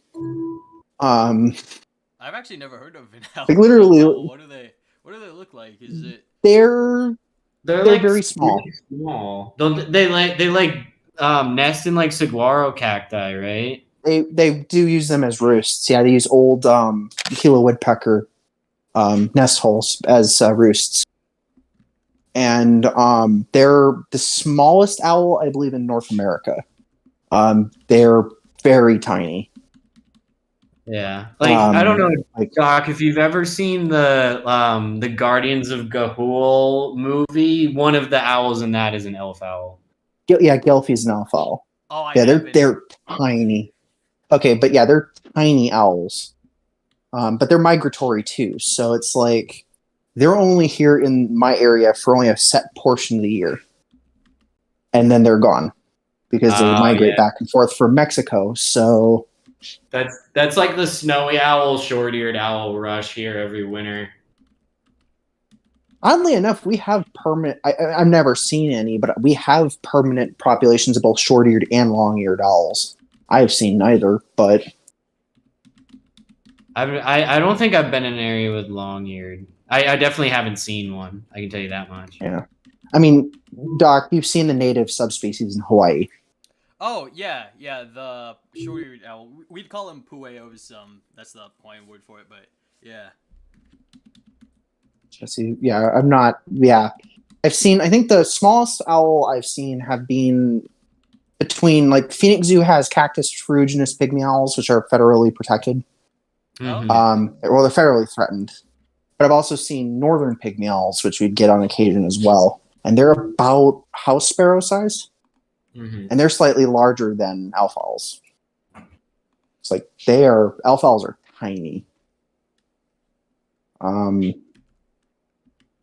think, and then the other big favorite of mine to work with were actually great horned owls. Really? I mean, I guess like they're probably a lot more placid around people than things that they can beat up. Yeah, that's essentially it. They're one of the like when they're talking about animals, like where we had to do vet cages to grab raptors out. Those were the ones that we would start with. Were great horned owls. Okay. It's like you don't start with things like red-tailed or Harris hawks because they're more likely to try to grab you. I'm already thinking of like northern goshawks because they just have such a huge reputation. Cooper's hawks. I'm sure accipiters in general are like even they're all like that. Yeah. Fortunately, the only ever time I've ever dealt with goshawks was the one we had in our education side. He was, he was a decent bird, but again, captive individual, used to people. Used to people, but not. You didn't have to train him. No, and he doesn't want to kill. Doesn't like some of the other trained birds that want to kill everyone else. And then I think I might have mentioned this on one of the things too. Doc has not heard this, but I learned when I was helping clean, the morning routine of talking whilst, cleaning and gutting Coturnix quails for the raptors and measuring out for the various enclosures, is one of the people that works with eagles talked about his colleague, which... and this was kind of explaining how bald eagles are more aggressive than goldens. He had to get facial reconstruction surgery because one of the bald eagles got too impatient with him regarding food. Yeah, no, I've always noticed that with like bald eagles being more aggressive, because like you never hear horror stories about nest sampling and banding fledglings with golden eagles. Whereas with bald eagles, you do. And even then, you just everybody knows the iconic video of the bald eagle smacking the grizzly bear on the head. Oh, So that's, it's like, and that's like one of the things too. It's like, their nesting site. Like we have a few known nesting sites here in the valley, and the main reason why they're protected is not just protected just to keep the birds from getting disturbed, but it's like more than back to the school. adults It's will back to die. sharing box lunches with brand new best. that's why we close a lot of the rock climbing places, because like the peregrine falcon parents will die from the climbers. It's not just like to keep the nest secure. It's also to protect the climbers. Well, yeah, I think the only time I've ever been dive bombed by a wild raptor was a pair of zone-tailed hawks. They were not happy. I didn't even realize their nest was there until I started seeing them, going within, 5 feet of my head. Yeah, ospreys don't really dive bomb, but they'll like fly over you and scream at you while you're banding their fledglings. Yeah, I think that the few times I actually helped the vet a little bit with actually helping pin an osprey wing. So got a lot of decent anatomy pictures from that while the bird was sedated. Yeah. They got a good look at the talons and stuff because their talons are basically shaped like circular fish hooks, basically, because of what they eat. Yeah. It was a very interesting because ospreys we didn't get terribly often, and we actually did have one on the education side. I think we still do actually, which is interesting and very rare because generally ospreys do horribly in captivity. Really? Oh, I wouldn't have known that. They're very high-strung birds, like even more so than accipiters. Oh. And generally speaking, with their diet too, they're very particular on fish.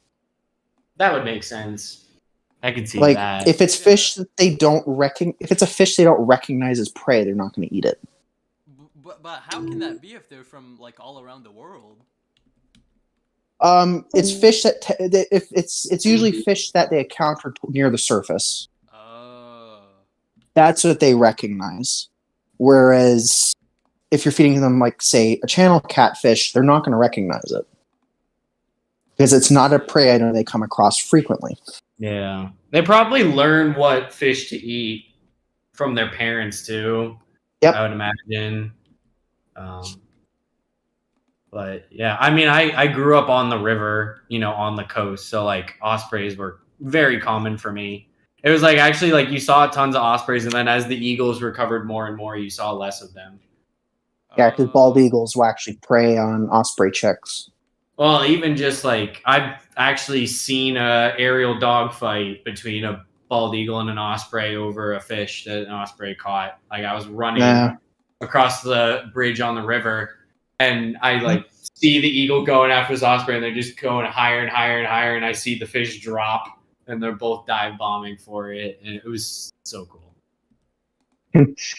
People like see all like the regalness and nobility of bald eagles, and it's like they're just major bullies. Like they'll bully each other over fish. They're oversized seagulls. They sound like oversized seagulls, but I still love them. Interesting. It's yeah. I've heard, like I said, I've heard both like bald eagles and red-tailed hawks. I'm like, and I understand why they use the red-tailed hawk call. I'm sure. Have either of you listened to the Chuck Testa taxidermy commercial? No. Oh, I'm not. It's like, yeah, it's funny because like the whole idea is like you thought that this taxidermied animal was real, but it wasn't, and like he starts off by like showing like a couple, and like he has like this taxidermied pheasant on a stick, and as it like flies by the screen, he plays a red-tailed hawk call. It's like, you probably thought this pheasant was real, and it's like, well, it's not making a pheasant noise. Funnily enough, I'm from the Midwest, which has large introduced population of ringneck pheasants. I had never seen a living one until a living ringneck pheasant until I was in wildlife rehab here, and somebody's pet got loose. They don't do well. They just die immediately. But like people are like, oh, I need to do my pheasant hunting. It's like, why don't you just get good and learn how to hunt grouse that are actually like native and can stay alive? They do a lot better in the Midwest than. Oh yeah, I'm sure, because it's like actually good habitat for them. But like here, they have, it's like woodland, suburb, and mountain. Like that's not pheasant habitat. No, that's not ringneck pheasant habitat. That's not very pheasant of them. No, well, and even like you'll do the. That was a terrible joke. I'm sorry. It was awful. That's why I just went through it. But like we'll like stock them, and you'll have like pheasant hunters like sitting there as you're unloading them out of the truck, and like 30 seconds after you let them go, they're already like shooting. I'm like, that's not. Wow.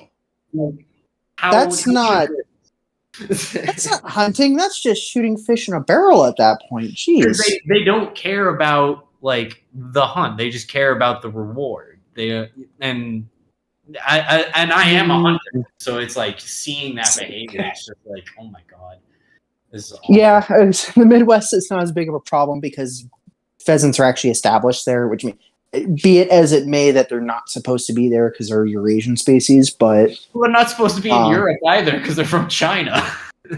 Oh yeah, they're Eastern Asia. I forgot about that. Yeah, I mean they're naturalized in Europe because it's been that long, but yeah, they're essentially getting to that point here in the Midwest at least.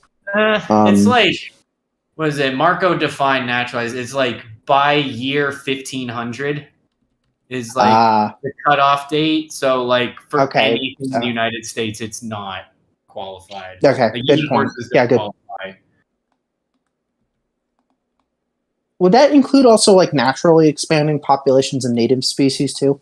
I would say no, because they're naturally expanding.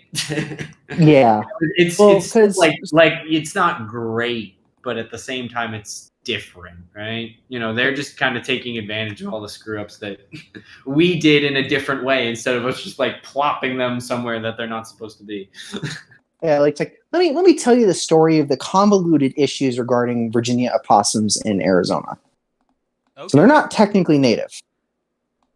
There were a lot of accidental introductions from animals that would hitch a ride from their natural range further east. Mm-hmm. So we have the nominate eastern subspecies. However, in southern Arizona, the Mexican subspecies is migrating north. So we have them. How similar do they look? Very different. Okay. They're the same species, different subspecies, and they look very different from one another. Like they actually get mistaken a lot for common opossums. Okay. The Mexican ones do, at least. Mexican Virginia opossum subspecies, which is I believe it was like either the Mexican opossum or the Sonoran opossum. Either way, they're in the southeastern portion of the state because of naturally expanding ranges. But then we have them in central Arizona, which are the dominant eastern subspecies, which are not native. So, well, it's also like, I mean, at least with mesocarnivores, like you reestablish an intact carnivore guild, and a lot of those ranges are going to shrink right back. I would imagine, except Oh, yeah. for like the suburbs. Oh yeah, yeah. Where the Mexican opossums are at, there's not a lot of suburbs, so Yeah. it's mostly Sky Islands and rangelands. So Oh yeah, I wanted to ask you because we were talking about Sky Islands. What was it yesterday? A little bit. What's the elk population like in Sky Islands? Do you know? I don't know. I don't know Okay. how they are. I know further north they are very abundant. Because I From would where I assume live. the jaguars are hunting elk, but like I also They're just don't probably really know also, where elk are at that um, southern point. Collared peccaries too. That Yeah, would probably be collared the more peccary makes consistent sense. prey item. If peccaries would be the more consistent prey item for them in that part. What you have both species of deer, or is We it have both just mule and whitetail. Yeah, so we have the Coues, whitetail, and then we have mule deer. okay? Mule deer are far, far, far more common than Coues, whitetails, but Makes sense. They're more dry weather adapted. mhm.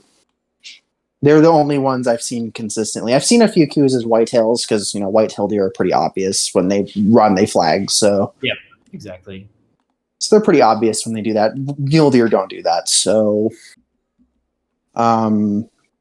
Nope, Yeah, I mule think deer I've- bounce. They've got tiny tails hidden in their white butts. yep, and their ears are massive. Yeah. I mean, it's not that much. Like, I feel like It's- that's a harder thing to key in on all the time. But like, yeah, they do have longer ears.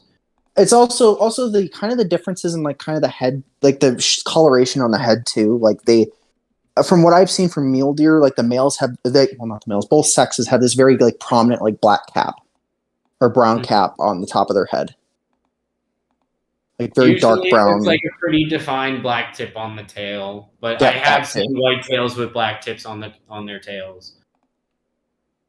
Yeah, I've seen. Let's see. Yeah, I think I've seen all three technically native cervids in Arizona. I'm saying technically native because I don't know if you know this, but last November in the northeastern portion of Arizona, we had a lone bull moose wandering around. Oh, nice vagrant.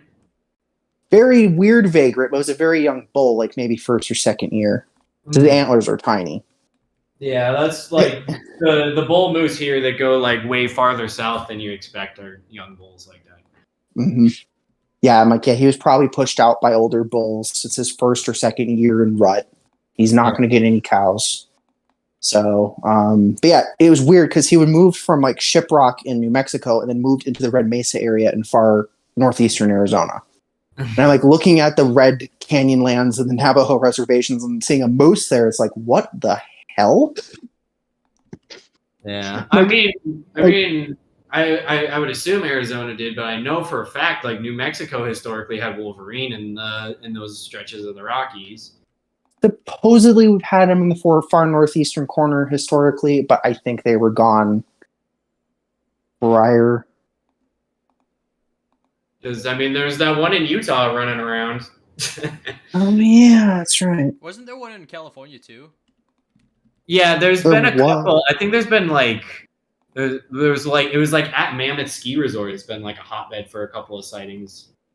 There's one in Oregon recently. But yeah, I remember the one in Utah because it was when I was working there, and I was absolutely astounded because he had raided a sheep corral, and they still didn't kill him. They put a collar on him. I would have assumed that he was dead given what I know and have firsthand experience of Utah's predator management.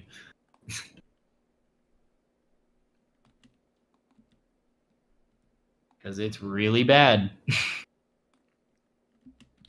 Oof. Yeah, that predator management is kind of tough, honestly. Like it seems that way at least. I don't know. It is horrible. I mean, it was so disheartening working on that cougar project because just comparing it to like the healthy populations I'd been with in Montana and Idaho. I mean, it was really bad. And then just and now they're vermin, just like Texas. Oh. So, yeah, it's like they're probably gonna it's gonna get to a point where it's gonna be like a Texas situation where there's maybe one source, and it's just a lot of young vagrants that get killed their first year or two. Ooh, ooh, Is where we're heading.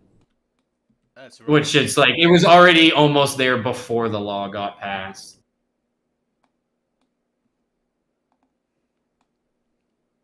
Even black bears, even the black bears were getting hammered, and it's like when when black bears are getting hammered, you know it's bad.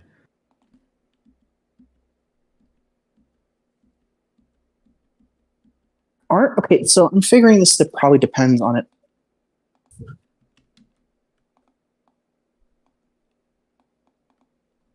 So aren't wolverines protected in most states though? Like I know they're not technically supposed to be present in Utah anymore.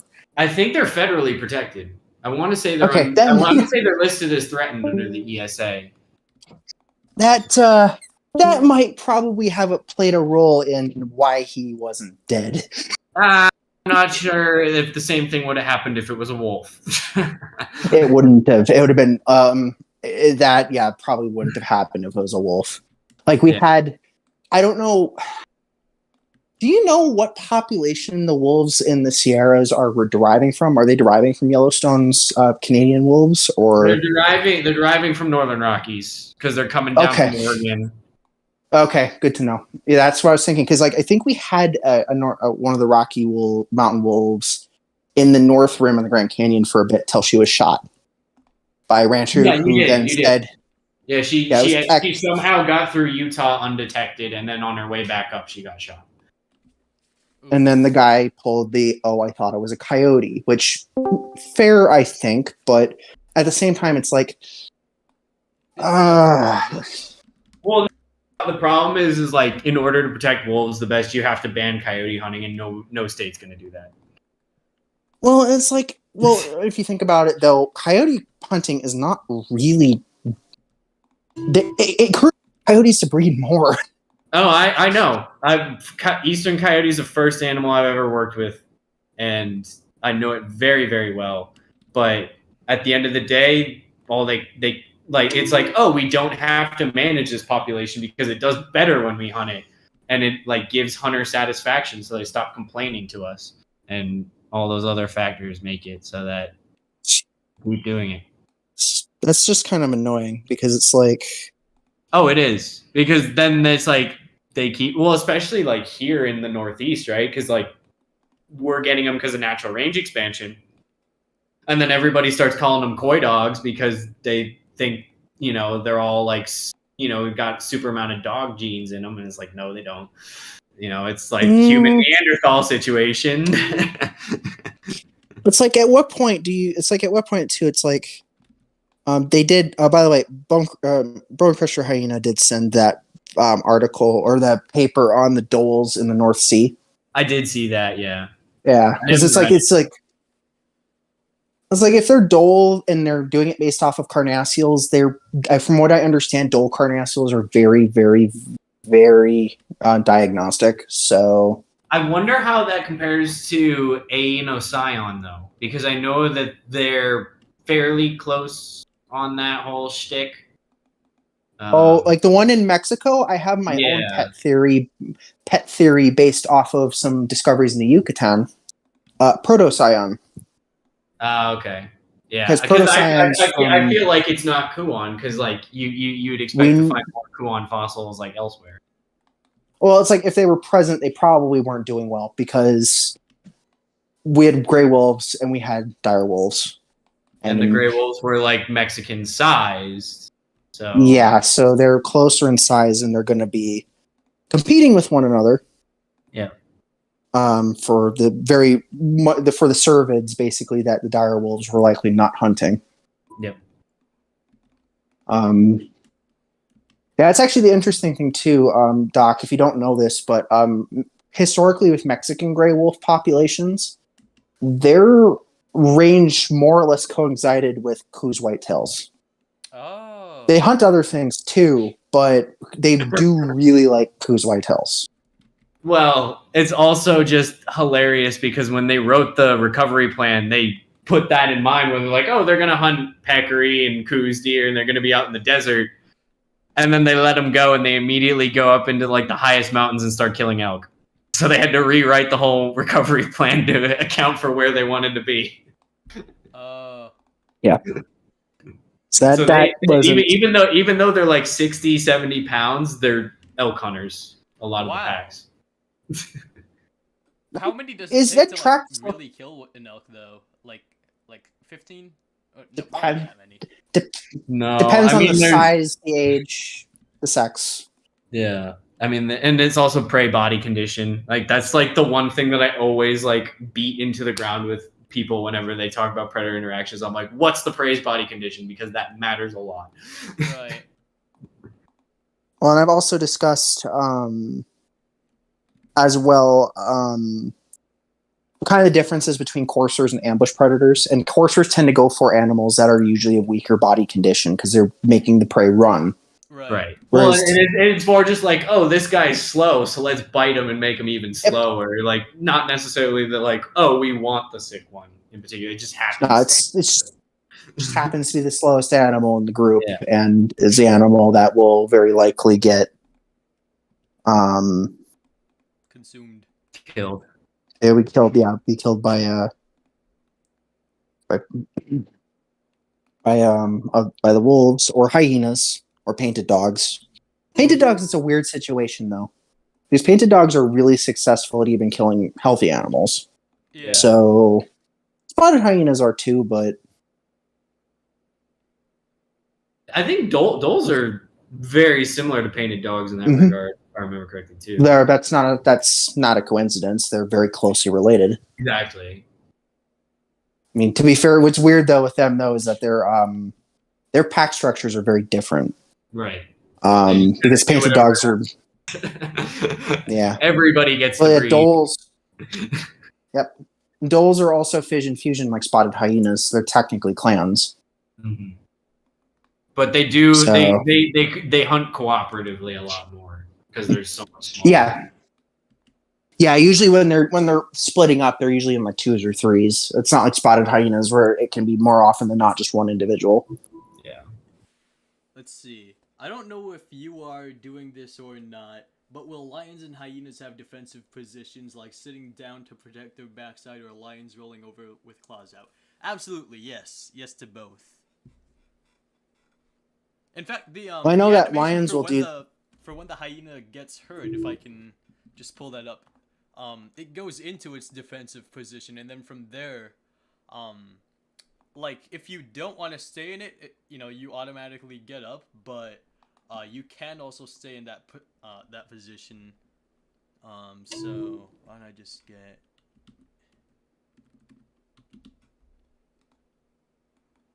Here, yeah, alright. So let's say you're standing idle like this, and someone bites you from behind, and then you go into that position.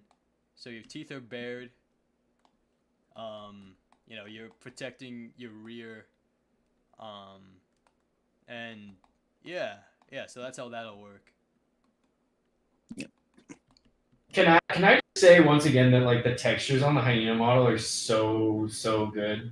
Like Oh yeah, thanks. it's the- I pretty much just like projection painted an image onto it, but yeah. yeah.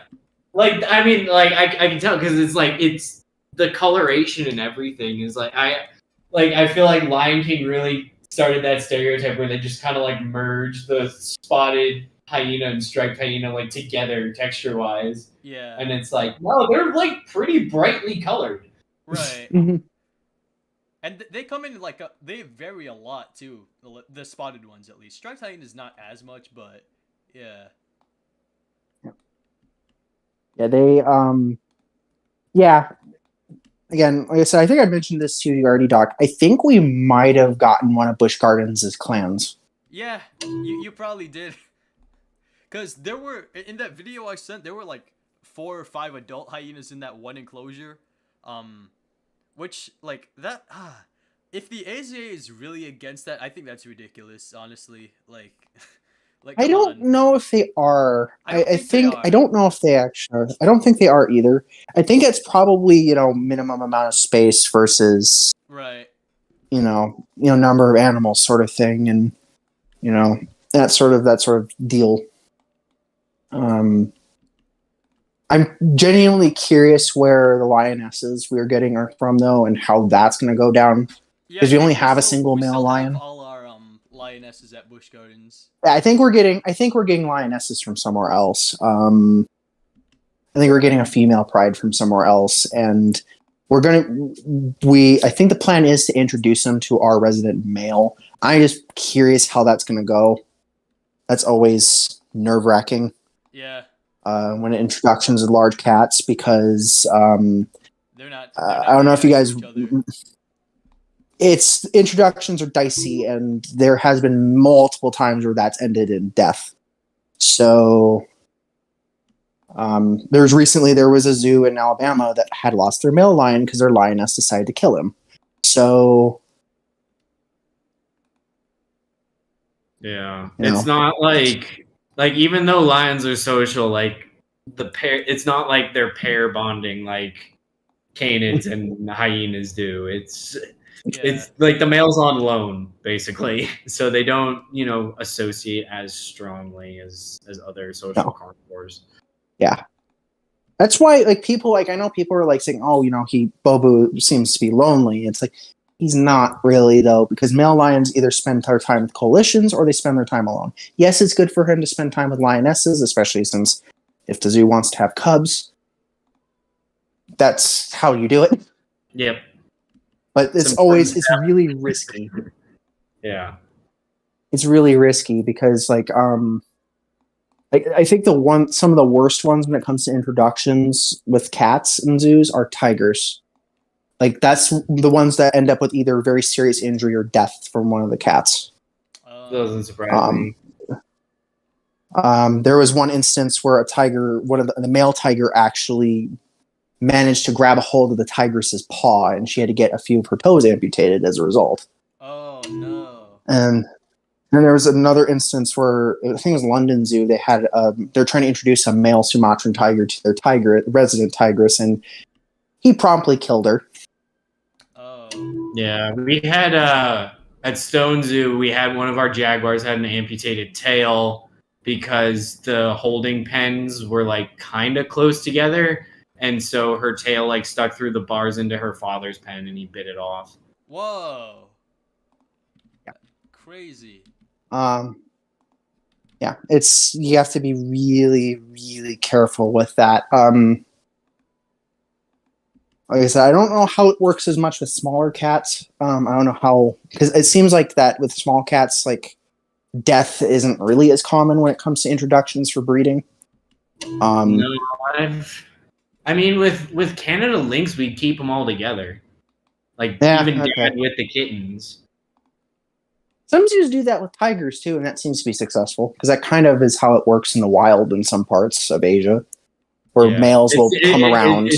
Yeah, it's just they're not that constantly in contact with them, so you're always kind of scared. Yeah, it's what happens if there's a situation, because I know that it makes me nervous because we have Sumatran tigers, and Raja, the male that we that have at the Phoenix Zoo, is fucking massive. He's massive for a Sumatran tiger. He's every bit nearing 400 pounds. He's huge. Which, again, for tigers doesn't sound like much, but Sumatrans are also a lot smaller than other tiger subspecies. Yeah. So, mainlands tend to average larger. Yeah. It's also it's still bigger than a leopard. It's bigger than the jaguars that we have at Phoenix. I found out I actually weigh as much as both of their jaguars put together. Really? Yep. Oh yeah, jaguars are real short, man. They're up to your knee. Maybe if you get a huge Pantanal male, maybe almost up to your hip or mid thigh, but yeah, they're very low to the ground. But they're robust. That's the thing. They are even just compared to lions or tigers at that same size, they are built like tanks. Yeah. We have to remember too that I think most jaguars in North American zoos are not of Pantanal stock. Yeah. They're from further north. Yeah. So that's why they're smaller overall. That's what bugs me too. It's like when people say like averages for jaguars. I'm like, that is a rate. That's You're not kind of taking Bergman's rule into account. Takes the average weight and then they throw it to the maximum, so it's not actually Yep. the average weight because they want to be as impressive as possible. Yeah. That's why I was like kind of trying discussing like maximums for like the extinct Ngangdong tiger. Like I'm doubtful of the 1,000-pound maximums for that cat. Well, also it's just like all we know about that tiger material is they were like, we think this is a contender for the biggest cat, and then we just never heard anything else ever again. Well, that's because it was overshadowed by the fact that at the same site they've also discovered one of the last populations of Homo erectus I know in existence, the woodman in existence. So I mean, interesting in a paleoanthropological sense, but kind of sucks because it overshadows the rest of the fauna. Right, exactly. And I get that, but at the same time, it's like, if it was that big of a deal, why has nobody looked at it again? And like, I know that our estimates of Smilodon populator have gotten bigger and bigger, but like, it's still contested with Atrox. I mean, and I'm not saying that as an Atrox fan, but like, Atrox hasn't lost his crown yet. Yeah, it hasn't yet. I mean, even like the Beringian populations of cave lions they're big, but they're not. I mean, even if you take in like some of the lions are like an intermediate between like the normal steppe lion that you typically think of and American lion. Well, I mean, that's very likely the stock that American lions originated from, to be honest. Because they're sister taxa. Nice animation, bro. Thank you. Yeah, they slap real fast. Okay, I don't know what that was, but yeah. I mean, it is like, I mean, just think about like your house cat. You like picking up a cat that doesn't want to be picked up, how quick it lashes out. Yeah. And then you're taking that paw and you're making it the size of your head. Like, it's crazy. Yeah. So I don't know if you're gonna like this, Wildcat, but there is another animal we're getting for the new Predator passage at the Phoenix Zoo. You're not gonna like it because of what it is and what its habitat is supposed to be, but we're getting it because it's the only one in the AZA, subspecies wise. We're getting an Amur leopard. Why are you getting Phoenix. It there though? Well, because it's the subspecies the AZA has decided to work with. Which sucks because it's like, I mean, they can do, if they're acclimated to our temperatures, they can do fine. But it's like, at the same time, this isn't optimal habitat for these cats. Like, I've actually went to a zoo that has them kept in their proper environment, which is the Minnesota Zoo, has Amur leopards. Yeah. They have like a whole area dedicated. Franklin Park in Boston, and you know that's a very similar environment too. I hate to break it to you, there weren't any Amur leopards when I went there. Oh, really? He's gone now. Yeah. Or even I think jaguars. Like there was no like big spotted cats, unfortunately. Yeah, I think the Amur leopard he either died or got transferred when I was in high school. Yeah. Because they like demolished that whole section and remodeled it with a bunch of smaller exhibits. They still have the lions, and I think the tigers passed away like last year. Yeah, yeah. So I think where the tigers used to be, they're building a new hyena habitat. Oh, that's good. Yeah, because we did have painted dogs, and then they got replaced with spotted hyenas. I would really love if the Phoenix Zoo would actually finally put up some signage comparing painted dogs and spotted hyenas. For the love of God. Yeah, I'm tired of correcting people whenever I'm at the painted dog exhibit. Dude, I get people asking me, like, when I show my painted dog photos from Botswana, like, the number of people that are like, oh, those are hyenas or those are jackals. And then they'll say the other one when I tell them that the first one is wrong. I'm like, oh, my God, you don't know what these are. Like, I thought they were getting more mainstream, but I guess not. Here's the best one I've heard. Prairie dog. Oh, yeah, that's pretty bad. Yeah. Yes, this zoo also has prairie dogs, but prairie dogs aren't dogs, they're squirrels. Yep. Fun fact too, Arizona was the only state in the lower 48 within their range to wipe out black-tailed prairie dogs. Yeah, there were. They're still not back there, right? You have other species, and they're planning on recovering black-tailed, right? I think we're currently in recovery. Right. I've talked to some people that were working on the reintroductions for black-tailed prairie dogs in southern Arizona. We do have Gunnison's prairie dogs, though. Yeah, I knew you had Gunnison because that's what all the ferrets have to sustain themselves. Yeah, that's what I was going to say. That's part of why they're reintroducing. That's a big part why they're reintroducing into southern Arizona is because they want to make a new site for black-footed ferrets. Yeah. So. It is like really weird though, where it's like predator recovery that's a problem not because of the predator, but because people hate the prey. Yeah. And it's just like maybe do some basic training for your freaking cattle and horses to not go near their towns. Jesus. Yeah. End up with less leg breaks that way. Also, just like prairie dogs are arguably more important for prairie restoration than bison. So, yeah, that I agree with. It's kind of the same way with like semi-desert grassland here in Arizona, with prairie dogs. Well, you also said that American bison aren't native to Arizona, right? They're not. Yeah. They're not, and they're not pure bison. They're beefalo. Somebody introduced beefalo into northern Arizona in the Grand Canyon region, and it's like, I knew they weren't pure there, and that's why like people don't like them. Well, I know that somebody did a whole thesis trying to kind of like justify their presence there, ecologically. I mean, people do that with Mustangs all the time. It still doesn't work. Right. Well, it's like they're also drawing back from like the Pleistocene, where it's like you're not taking into account range contractions. You're also not taking into account that it was a different species that probably behaved very differently, despite the fact that we use the same common name. Well, and they were likely utilizing different habitats too. Like, I think as we've talked about, like Equus occidentalis seems to be more zebra-like than any modern horse. Yeah, basically, outside of Equus occidentalis and like Harrington hippus, the rest of the horses is just a nightmare. Yep. Because so it's like we just don't know. We know that Equus ferus was in North America during late Pleistocene. We just don't know how many species of horses are there other than that.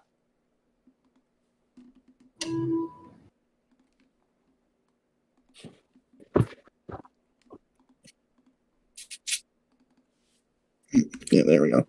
It's just like why. Yeah, it's like dire wolves ate horses and American lions ate horses, so the mountain lions and the gray wolves should suffice. Like, that's not how it works. That's not how that works. That's what I was about to get to too. It's like that's the issue with like horse management, because it's like the reality of horse management is if we want to have them here as a natural part of the ecosystem as some sort of weird rewilding thing, we need to actually step in on culling them. That, or we can reintroduce lions. Yeah, I mean most people aren't like that. I've talked to James. James has done a bunch of stuff in Iberia, like Iberian Peninsula, and he said like the wolves there love killing horses, but it's like also like they don't have. I mean, I know that like our horses are Spanish descent, but like they're big. Oh, here, guys, I'll be right back, real quick. Okay, it's like feral horses. Yeah, they're bigger than most of the predators we have here. I guess the thing with like feral donkeys is they at least have predators. Well, yeah, like then this is like if you actually read the predation studies on cougar horse, like in the spots where they're eating a ton of them, like Nevada, it's because they have no other choice because the horses have already like basically destroyed the native ungulate herds. Just because they'll like monopolize the water holes and like chase them off of good forage, and just like they eat a lot of forage because it's a big animal with hind gut, which is less efficient than rumination. And so it's like they're either eating horses or they're eating rabbits, and they have nothing in between. So it's like, would they rather go after safer deer and elk like they were in Utah where I was working? Yeah. They would, but that's not a choice there. Yeah, that's the other thing too. It's like people forget how aggressive and dangerous wild or feral equids are. I think even just like livestock makes people not understand how ungulates work. Because like even like cattle, like they're big animals. Like they came from aurochs, which scared the crap out of Julius Caesar. Like you don't get a reputation like that for show. Yeah, and it's like and the weird part is too though. It's like it's people that aren't working regularly with horses that don't realize it. People that work with horses regularly know how dangerous they are. Yeah, but like, even then, I've worked a little bit with horses. I know how dangerous they can be. Yeah, like it's well, it's also Marco DM me because I guess Herbivorous Predators had another shit post, but it was like they posted like the video, like a picture of like that guy in Montana that got like mauled by a mother grizzly. And they're like, one of the beneficial side effects of our project is that you can enjoy the outdoors attack free. And he's like, no, you can't because moose still exists. Well, it's like elk also attack bull elk also attack people in rut too. Elk moose attack just more people than grizzlies. Like Really? even still, I'm pretty sure. Yeah. Wow. Well, yeah, white and both of the smaller deer too will also attack you. Oh yeah. Oh yeah, I've been mock charged by whitetails all the time, like mother whitetails. Yeah, it's like people are like.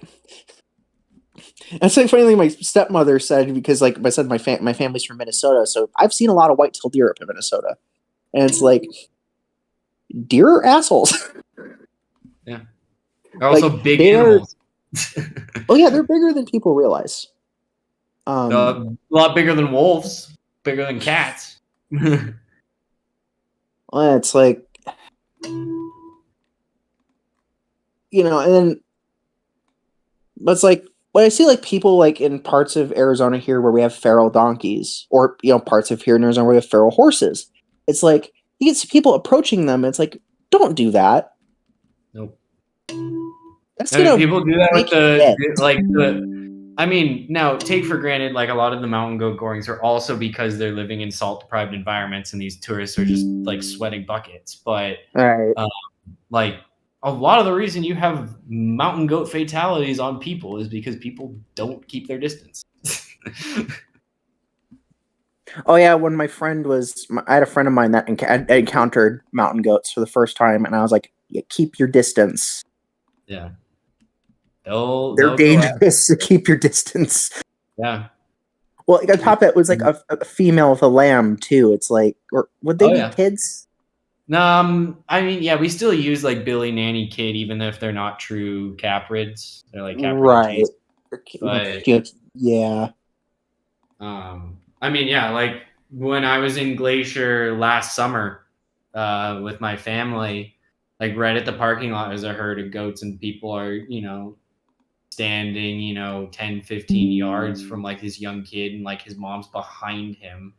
I'm like, that's not a good spot to be because she could just lurch forward. It's like, yeah, you're gonna get.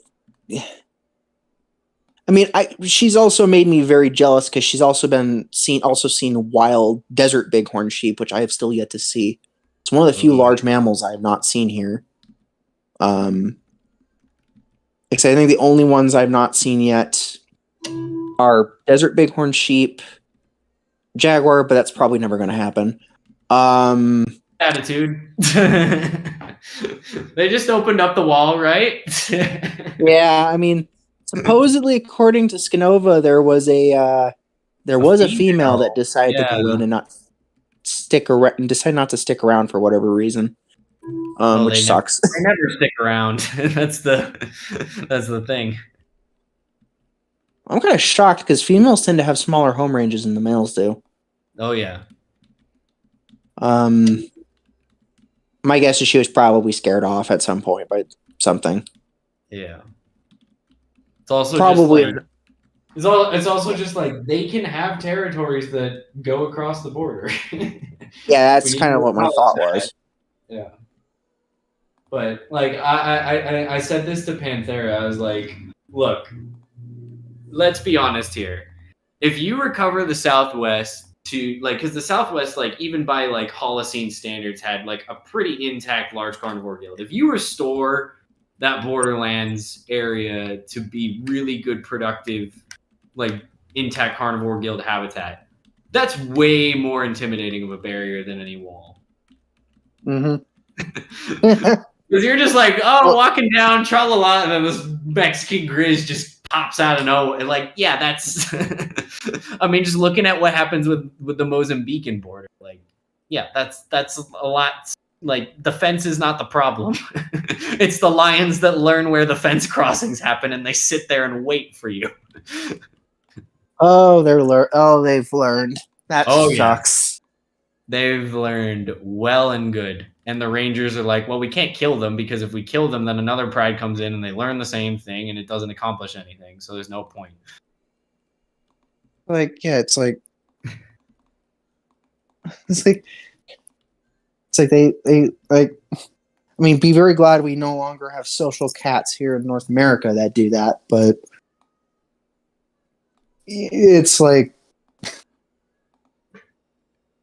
it's that like, and people have discussed that too. It's like, hey, what if we did reintroduce brown bears into the Southwest? It's like, well, that's good and all, but we haven't even figured out how to restore jaguars yet. Yeah, well, and like, that's my whole argument with like Pleistocene rewilding people. I'm like, you want to put elephants here when we don't even have the legal framework to recover bison. How do you think an elephant's going to go? It's going to go very wrong the first time it decides to raid somebody's field or kill somebody. Exactly. Or do you think we or if that stuff eventually though, like elephants? Like, I feel like personally, like Pleistocene megafaunal extinction's my cutoff. Like, just that's kind of my it's thought. uncharted territory. Yeah, we don't know enough about our recent that far into the recent past regarding ecosystems and stuff like that. We got a glimpse. And it's also just like when we say like, oh, like maybe that's something later down the line. It's like, well, we're not making much progress down the line to even consider it at this point. Well, it's like, and there's been the people that have been crazy enough to talk about reintroducing giraffes to stand in for megatherium ground sloths. It's like, it doesn't. Interesting. Oh, hey, random Proboscidian. Oh wow, I'm glad you're watching. I really do want to thank you for all the support. You've been like one of my #1 commenters on YouTube. So yeah, I just wanted to quickly thank you for that. It really means a lot to me. Yeah, no problem.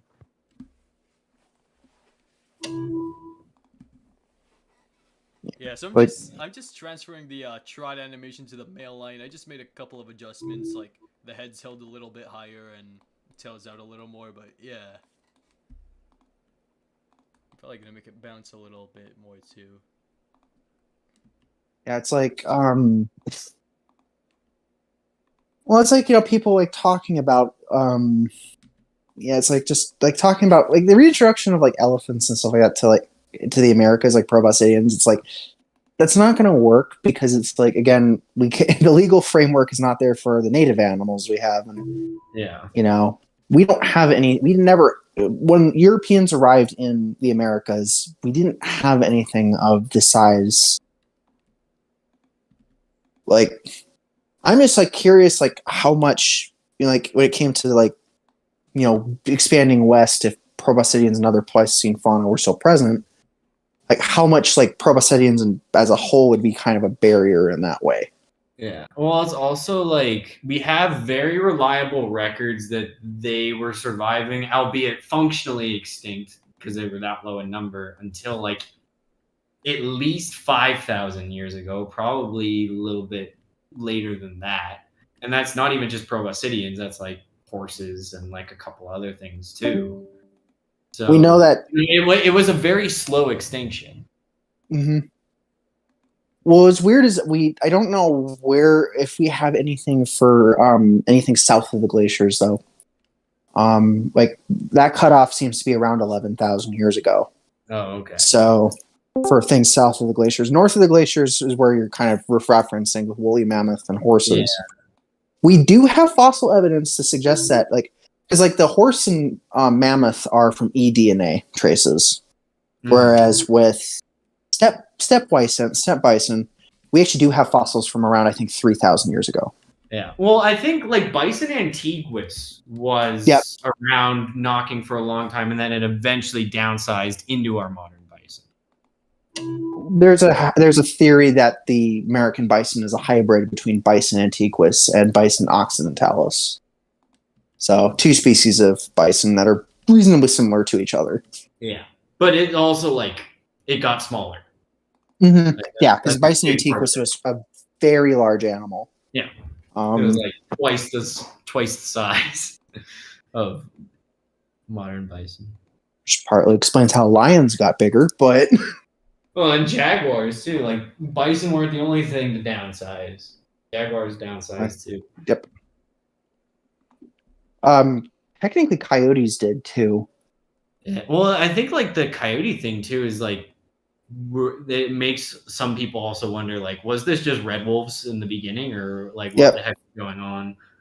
Yeah, we don't know about the Pleistocene coyotes, at least in the West. Red wolves are so cool, East, man. it's like I saw some at Zoo Tampa. They're beautiful. I love them. Yeah, I want to go to Alligator River to see them in the wild. Yeah, Oh, that's some in the another. wild now? Or Yeah, Yeah, well, there's always been like a couple in Alligator River National Wildlife Refuge in North Carolina, because that like area doesn't have coyotes, so that was like the ideal reintroduction spot to prevent hybridizing. And I think there's an island somewhere in Florida that has them too. I think I heard about that. Yeah. Yeah. So, but it's just like the state of North Carolina has not been very supportive. Like a lot of wolves were getting shot.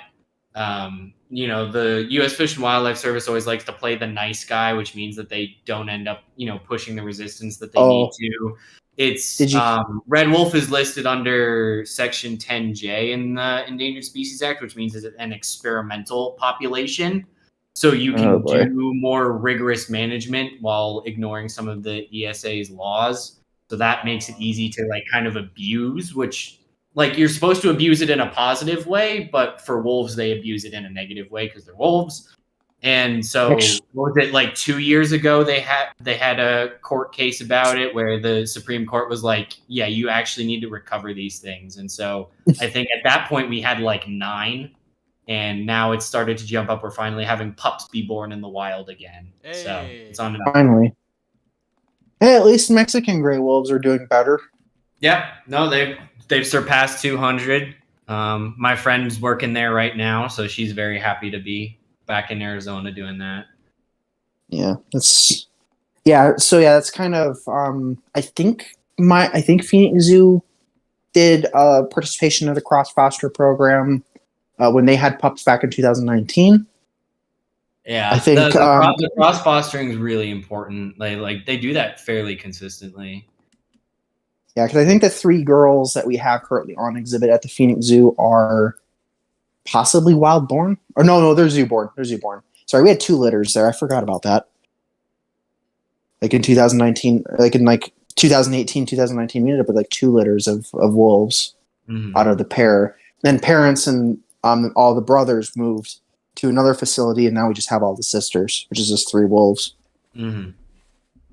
Which is for the best, because that enclosure was not big enough to handle 8 wolves. I'm sure it wasn't. That's I remember when that's a lot. Well, it's like I even saw because when I was there, the pups I think were like around 6 or 7 months old, so they were decent size already. And I'm just like, oh, this enclosure's a little small for 8 grown wolves, because you got 6 mostly grown ones plus the parents. And I'm just like, oh boy. But the nice bit too is that I think like the only non-EZA institution in the United States that has Mexican gray wolves is Southwest Wildlife, which has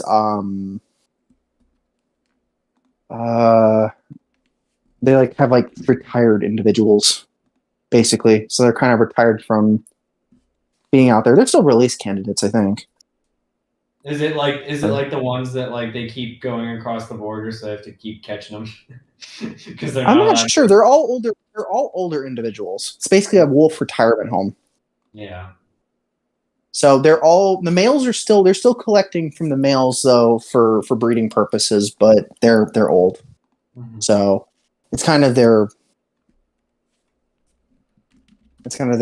just their retirement home. They're not AZA though, so but what's interesting is that when I was there, he passed away I think last year or earlier this year, but they had what was assumed to be a leopard jaguar hybrid that they had rescued from a small circus in Las Vegas.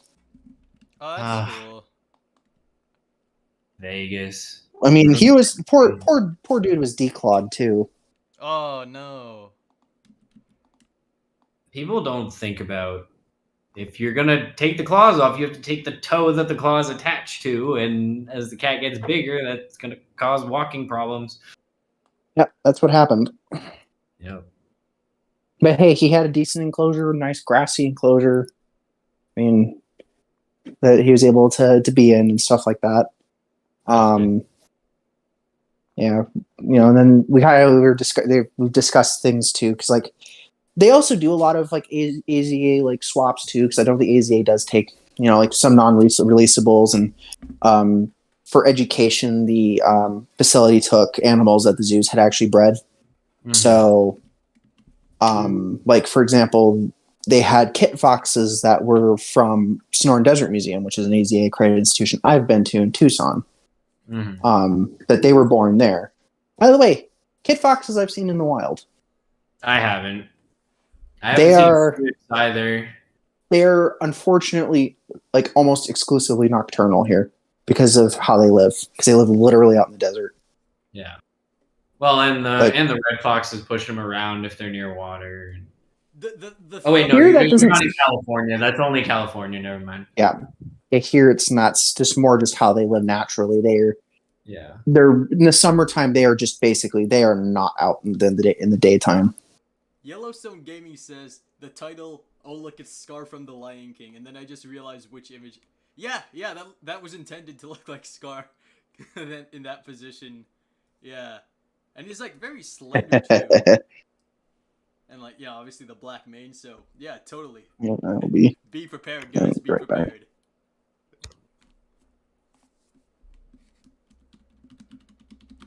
So I do actually find it funny that I don't know if either of you guys know who Craig Packer is, but Craig Packer is like one of like the biggest like lion scientists of all time, like super influential. okay. But there's like a story that his son tells that like when The Lion King came out, they like went to see it together. And it's just him like complaining out loud in the theater about all of like the behavioral inaccuracies that the film had to the point where his son was like, "Dad, you're ruining the movie for me."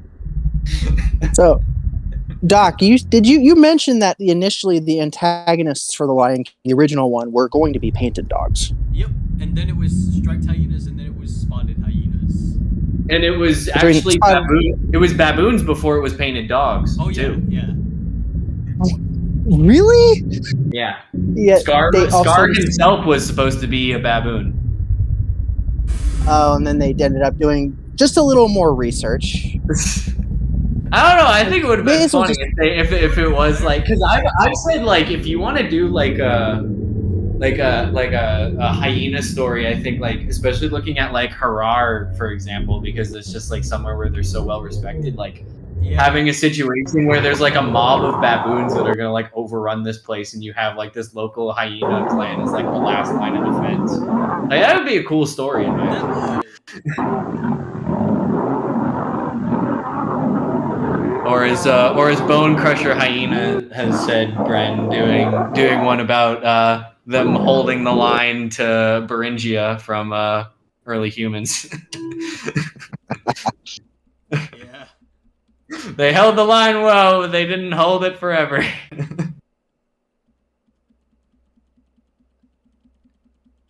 So I mentioned There's a disappearance of with, suitable habitat. So I mentioned with like earlier in the stream that combat would be kind of similar to old random games.c, but a bit different. So I'm wondering if you guys, for anyone watching, I might do a poll on the Discord. Another one. You guys are gonna get a lot of pings tonight. Sorry, but you know, I'm wondering if you guys want to have like the fighting more kind of tiger-like in the sense that it's on like two legs at first, and then you know you wrestle each other to the ground, or if you just want it to be like you know on all fours already, and then again more like what Ludi had back in the day. So I'm gonna do a little poll on that and then send a video example of each one. Knowing the accuracy nerd in me, I'm probably gonna say the lion version.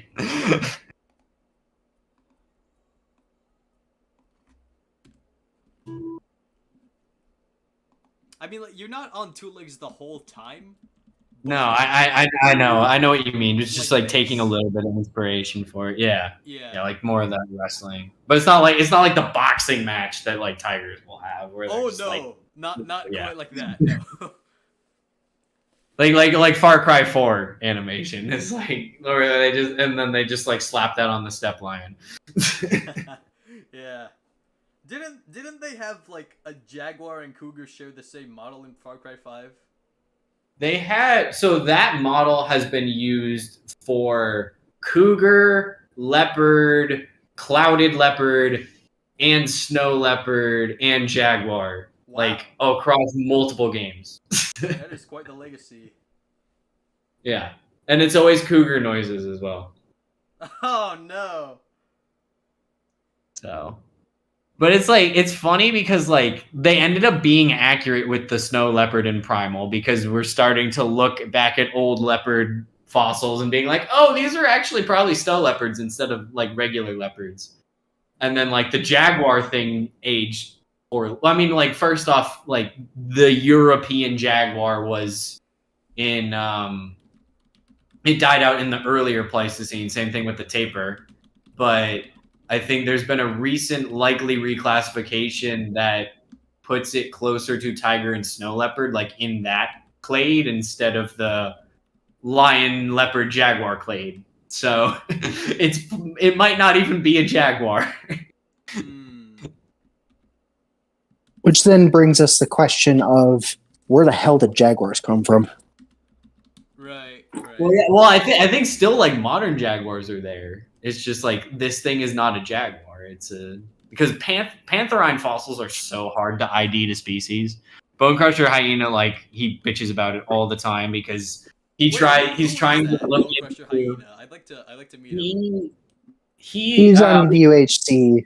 Yeah, we can do some mutual back and forth invites to get him in, because I think you'd love to have some chats with him, because he doesn't have a degree, but like he's from the Netherlands, where they're very welcoming for amateur paleontologists. So like he has like a great wealth of like professional level paleontology information, and the Netherlands is like the capital of Pleistocene Europe fossils. Oh. So he knows a lot about cave hyenas. Ooh, okay. It's where my chart came from. Yeah. So. Fantastic. Yeah. Well, also the UHC Discord is just like, it's a great time. Oh yeah. I mean, it might get you interested in playing Monster Hunter, Doc. Oh. Yeah. Like the thing with Monster Hunter that draws it to me and a lot of other people is the fact that like the creature design is very much like, these are supposed to be animals like vibing in their environment. Yes, they can like breathe fire and like shoot electricity and stuff, but there is like a level of grounding that they try to do with at least most of them. There's definitely like like wild cards in there, like Magma Elder Dragons. That is like the most terrible predator ecology you can ever think of. But yeah, for the most part, it's really good.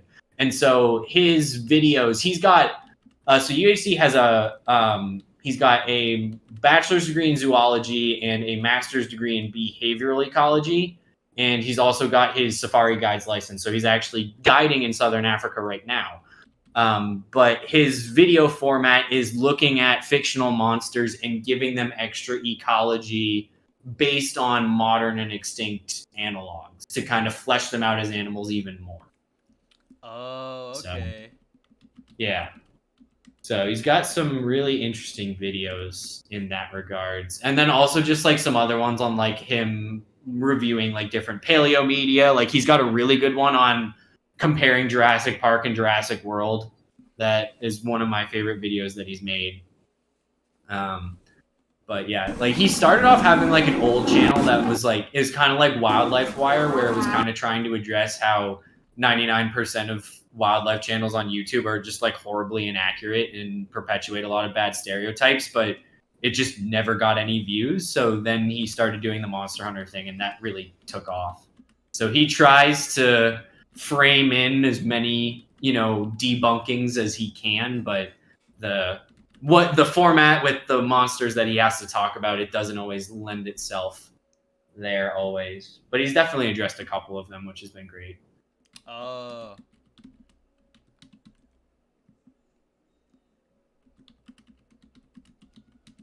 So we'll definitely send you an invite there. Yes, yes. It's we just kind of hog there is like it's basically like we have the there's like one channel that's just like for all extant animals, and it's basically like we're the extant animal squad, and we just talk there, and we very rarely talk in the other channels. Right.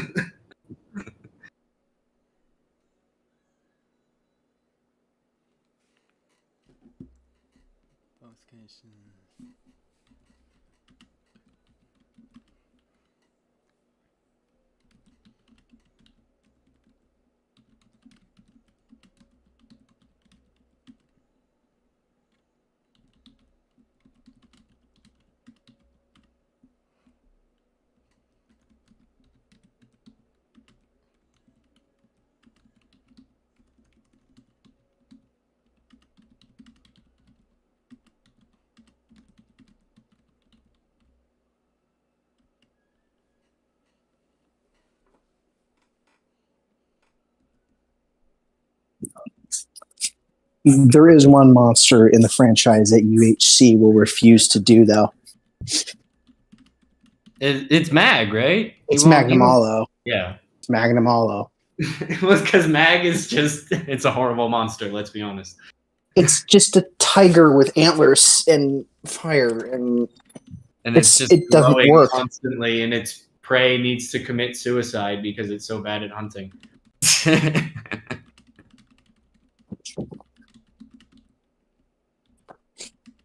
Yeah. I mean, I assume Bren, you play a good bit of Monster Hunter? I actually don't, but I actually do. Like I said, I follow his content, and I've also kind of looked more into like other gameplay stuff. Mm-hmm. UHC's videos are more put together than a lot of the other ones discussing like ecology stuff. Yeah. Like really, besides him, it's like Rage Gaming, and even then, like they're doing a lot more like speculative without the science side, because that's just not their background, which is fine. And it's cool that they're like interested in that. But yeah, like UHC actually brings the expertise to it, which helps. What's fun too is that it's like with some of the more basic like powers that people would find like untenable, like electricity and fire, they're not very untenable naturally speaking. Yeah. Well, like for example, like he brought this up in his tier list that he did for the 2-year anniversary. Mm-hmm. Like when he was ranking Teostra, he's like, a dust explosion is a real thing. Like, yes, you can only do it in a controlled lab setting, but it's a real thing that they actually bothered to like look up and implement into a design. Mm-hmm. So ask any Midwestern farmer how corn silo fires start. It's usually because of corn dust. Yeah. So I thought that was, you know, really cool. It was like, oh yeah, like that makes. I mean, I still don't like the fact that like Teostra is like not a predator, but because I feel like it should be. What the hell does it eat then? It eats rocks and plants. Rocks? It's a herbivore? Yeah. I mean, eating rocks isn't too unreasonable. no, We do like, it. when you get to that tier of monsters, like most of them eat minerals. Wait, but like, I'm sorry, Brent. You said we eat rocks. What do you mean by that? oh Salt. no, not we rocks. Minerals. This monster, this Oh. particular. No, I was meaning like also with like the minerals that we eat too, like Oh, yeah, like yeah. salts, things like that. Oh, okay. I thought you were just like munching on rocks. And I'm like, holy. No, no. But like, yeah, like Teostra, like it has the traits to be a predator, but it's not, and that kind of bothers me. But other than It's that, literally a cat. it's one of my favorite Elder Dragons, and like considering that the Elder Dragons are usually less grounded, Mm-hmm. like, it's fine. I mean, it's like I'm still wondering why they. As I know in the next game, I know they seem to have not decided to include Lagiacrus again. I don't know why. So the thing with Laggy needs the water. Right, that's a good point. Have I seen the video of Trooper Baboons versus a leopard? Oh yes. Oh, I've seen that one too. Yeah, it's a sub-adult male. He's also been trying to kill porcupines, so he's just not very experienced with what he's doing. Or he's trying to hunt porcupines. Ah. That's usually how a lot of young leopards get some of their first injuries is from porcupines. It's also like the lethality of porcupine quills is very exaggerated. Like a lot of like Jim Corbett man-eaters, it's like they didn't become man-eaters from getting injured by porcupines. It's because they got injured by something else, and then they were eating a lot of porcupines because they're like us. They're slow. They're slower and easier to catch when you have a different leg injury that you got from an ungulate. But yeah, that I didn't know. That's cool. Yeah. Because generally speaking, they're so, and we've actually discussed this stock with Old Country. Old World porcupine quills are not barbed like the New World ones are. Yep. That's actually something I learned. Yeah. I knew that from Wildcrafts, believe it or not, when I was a kid. Yeah, they're not barbed like the New World ones. Apparently, according to Old Country, who talked to some keepers, apparently it feels like getting stabbed by a pencil, but they will come out. Yeah.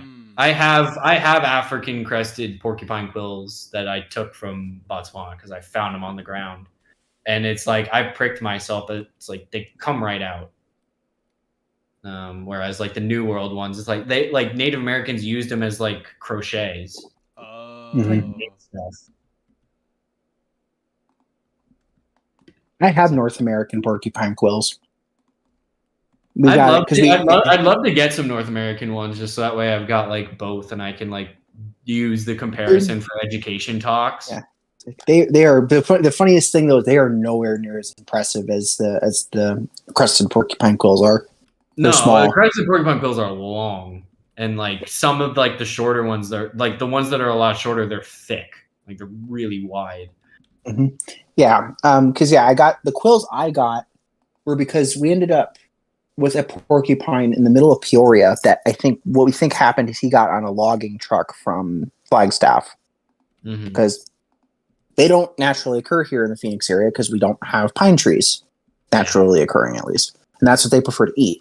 Is that and why they called that? Poor guy. Is that where they got the name porcupine? No, it's because they're basically porcupine literally means spike pig. Oh. That's literally why it's called, why they're called porcupines. And but anyways, the one that we ended up getting, and he was pretty lethargic because I think he had not eaten in a bit, because there really wasn't sufficient vegetation for him to eat.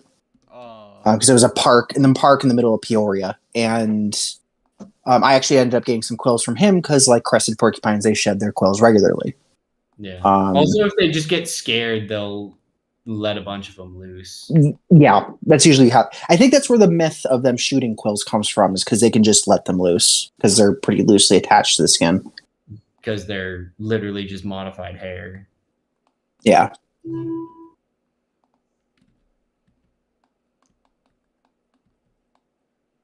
He's just like, come give me a hug, buddy.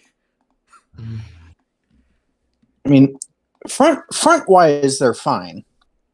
Well, for both taxa. Front wise, they're fine. Yeah. It's back wise. Prehensile tail porcupines are fun because basically, except for the nose, there's like and the end of the tail, there's really nowhere you can touch on that. You're not gonna get quilled. Nowhere that's safe. That's why you have the thickest gloves in the world if you're doing like education talks with them. Yeah, because they're basically just almost completely covered in quills. Which I mean, there was a pretty graphic video a few years ago of a boa constrictor that attempted to predate on one that showed why they have their quills everywhere. Oh, God, I can only imagine. It was really, really like that poor snake. Yeah. Let me see if I can find it. It's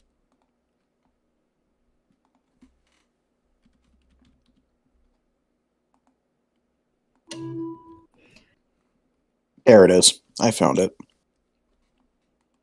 All right. See, is that the right video? No. That might actually be the correct video. Hang on.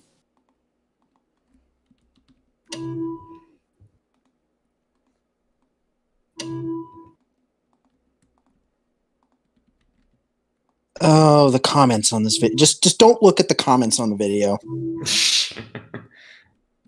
So of course it's a snake. When do you ever look at the comments I always do. on a wildlife video because it's always so incredibly wrong? Yep. I just sent it. I just sent it in the game discussion chat. But that's the boa constrictor that tried to grab a prehensile tail porcupine. That photo is not Photoshop, by the way. I'm still waiting for the ad to finish. Okay. Oh God. Mm-hmm. Jeez. Mm-hmm. He's completely Mhm. covered. Yeah, because like in North American porcupines, they're pretty loosely attached to the skin too. So basically, snake opportunistically Okay, it took is a a grab. boa constrictor. At first, it looked like an anaconda, but now it's Nah, the focus is getting better. it's a boa constrictor. Yeah. Snake opportunistically grabbed the porcupine, and the porcupine just shed the quills. And being that they're barbed, they stay in there. And it's just down the whole body too. Mhm. Oh, Yeah, because it grabbed it and it wrapped. oh yeah. I was like wondering that. I was like, did it just like go that whole way down the stomach? But Nope. no, it was Nope. it's from wrapping. That makes Yeah. a lot more sense. Yeah, I've worked enough with boa constrictors. They're great snakes, but they don't always think when they try to grab things. I love constrictors. Constrictors are my favorite group of snakes. I mean, Doc now lives in a place where if he goes farther enough south, he'll see wild ones. Oh yeah. See Burmese pythons, boas, and I also found out now rainbow boas are in Florida. Hooray! Fortunately, they're much smaller than the other two, so they get about 6 to 8 feet, but they're much more slender. So I mean, they're one that where it's like they're going to be a little bit easier to manage. Wait, I'm curious. Can a Burmese python kill an adult, like an adult person? Oh, Yes, they do. Oh no! They have. But They're it's not- usually like I feel like what I've heard from most reports is that it's like a lot of times it's like reptile keepers that kind of lower their guard because I guess like Burmese Mhm. pythons have a very docile like disposition. Whereas like Yeah. something like a green anaconda just like it's biting you all the time, so you never let your guard down. Or reticulated pythons think food is on the first thing on their mind. So it's like you don't let their guard down with them either. Yeah. But yeah, with people with Burmese pythons, what usually happens is the snake, like they do something, the snake panics, and then they end up.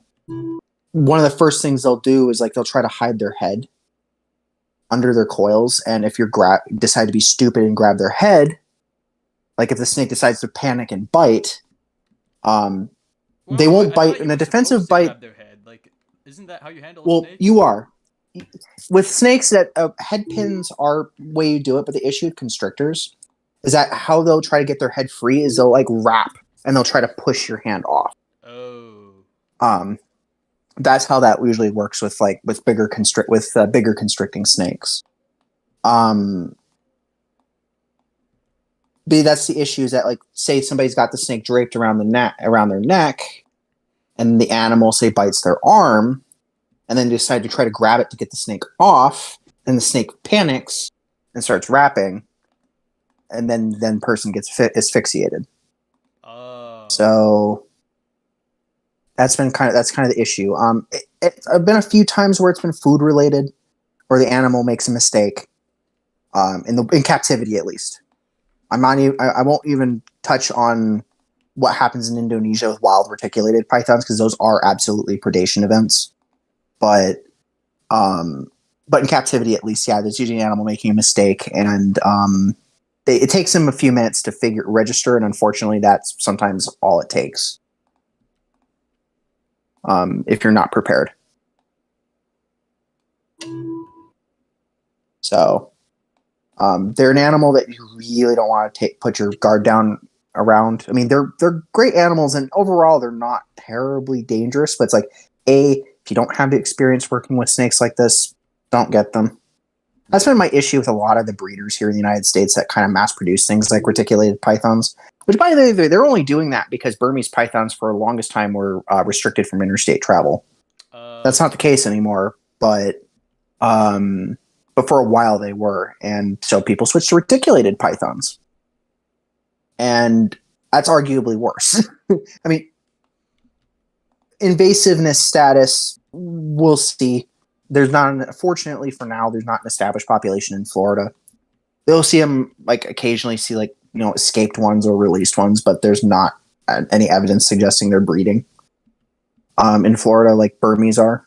But it's people that like I go to reptile shows, and it's the people that will impulsively get an animal, because they see the cute little colorful, color mutation reticulated python, bring it home and not realize that if you feed it correctly in maybe a year or two, you're going to have an 8-foot thing that if you're not prepared to know what you're dealing with, that could be a problem. Yep. It's a classic, I want to keep this thing. All right, what about when it grows up? Yeah. Yeah. And that's... I said most of my experiences were with boa constrictors, which are arguably the most manageable, the big constrictors in terms of size. There have been at least 1 or 2 deaths in captivity from boa constrictors. Really? Yeah, same thing. Snake freaks out, bites, person panics, grabs the snake. I wouldn't expect it because, I mean, at least most boa species that I know, they're pretty small. Yeah. Well, the largest so boa imperator, the common boa, gets around, I think, average around 8 feet, whereas boa constrictor averages around 9 to 10. They can get up to 13. Mm-hmm. For females, really big females get up to 13 for boa constrictor. So I mean, they're the most manageable, but they're still, on average, they're still decent sized snakes. And if you look at boa sigma, for example, from Mexico, they're the smallest on average, around 5 to 6 feet for females on average. So, and those are the ones from far northern Mexico, Sonora, Chihuahua, places like that are south of about maybe 100, 200 miles south of the U.S.-Mexico border. So, like I said, if it's either boa constrictors or one of the Malagasy boa species are usually a lot Malagasy boas average around between 4 and 6 feet. So I mean, they're more manageable as well. Yeah, it's the issue too. It's like with any of the animals. It's the issue with here in Arizona with African spurred tortoises. They're cute when they're babies. They're about the size of a golf ball, or a golf ball roughly. They're cute when they're babies. But then people don't realize after a few years that you're going to end up with if it's a male, it's going to be about 150 to close to 200 pound hulking monster that's going to outlive you and destroy your yard. And I mean, potentially escape. People also don't figure it out with a tiger. Oh yeah. So Oh, yeah, jeez.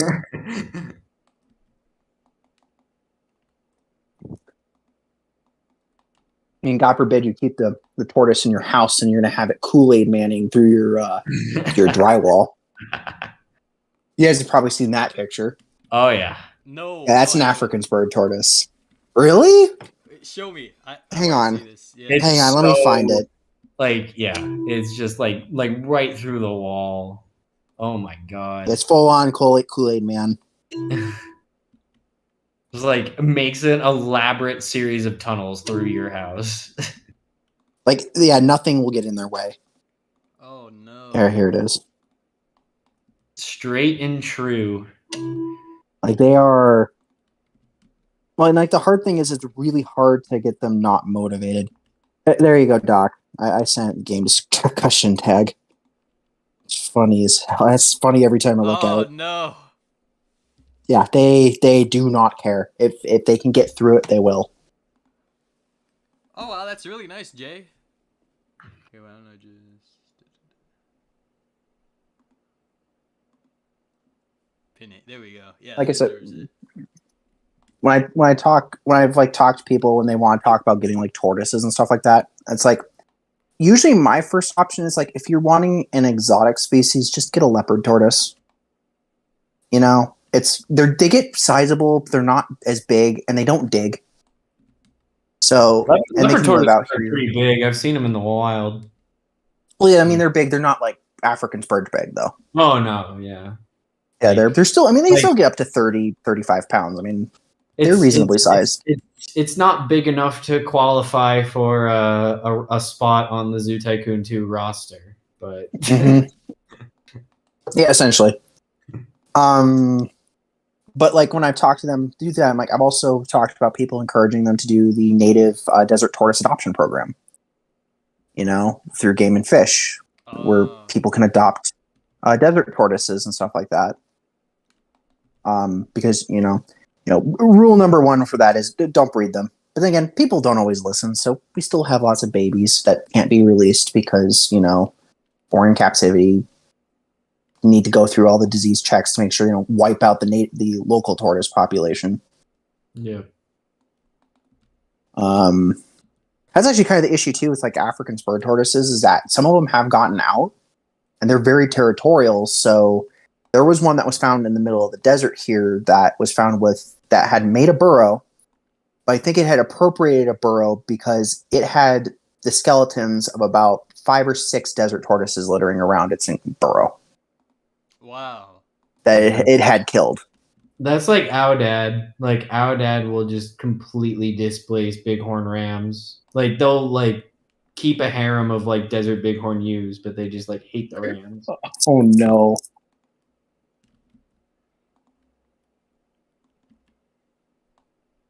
Actually, that's an interesting question. Are they hybridizing? I don't know if they're necessarily hybridizing, but I know that there's an extreme prejudice towards them, like male Aoudad, just like really going after male bighorn sheep. And of course, they're better desert adapted because they're used to living in a harsher desert. Mm-hmm.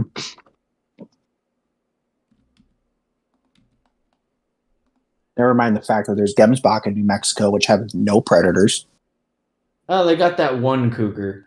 There's like that one cougar that's like, well, this is the most common ungulate now. If I'm not gonna have any choice otherwise, so I'm killing him.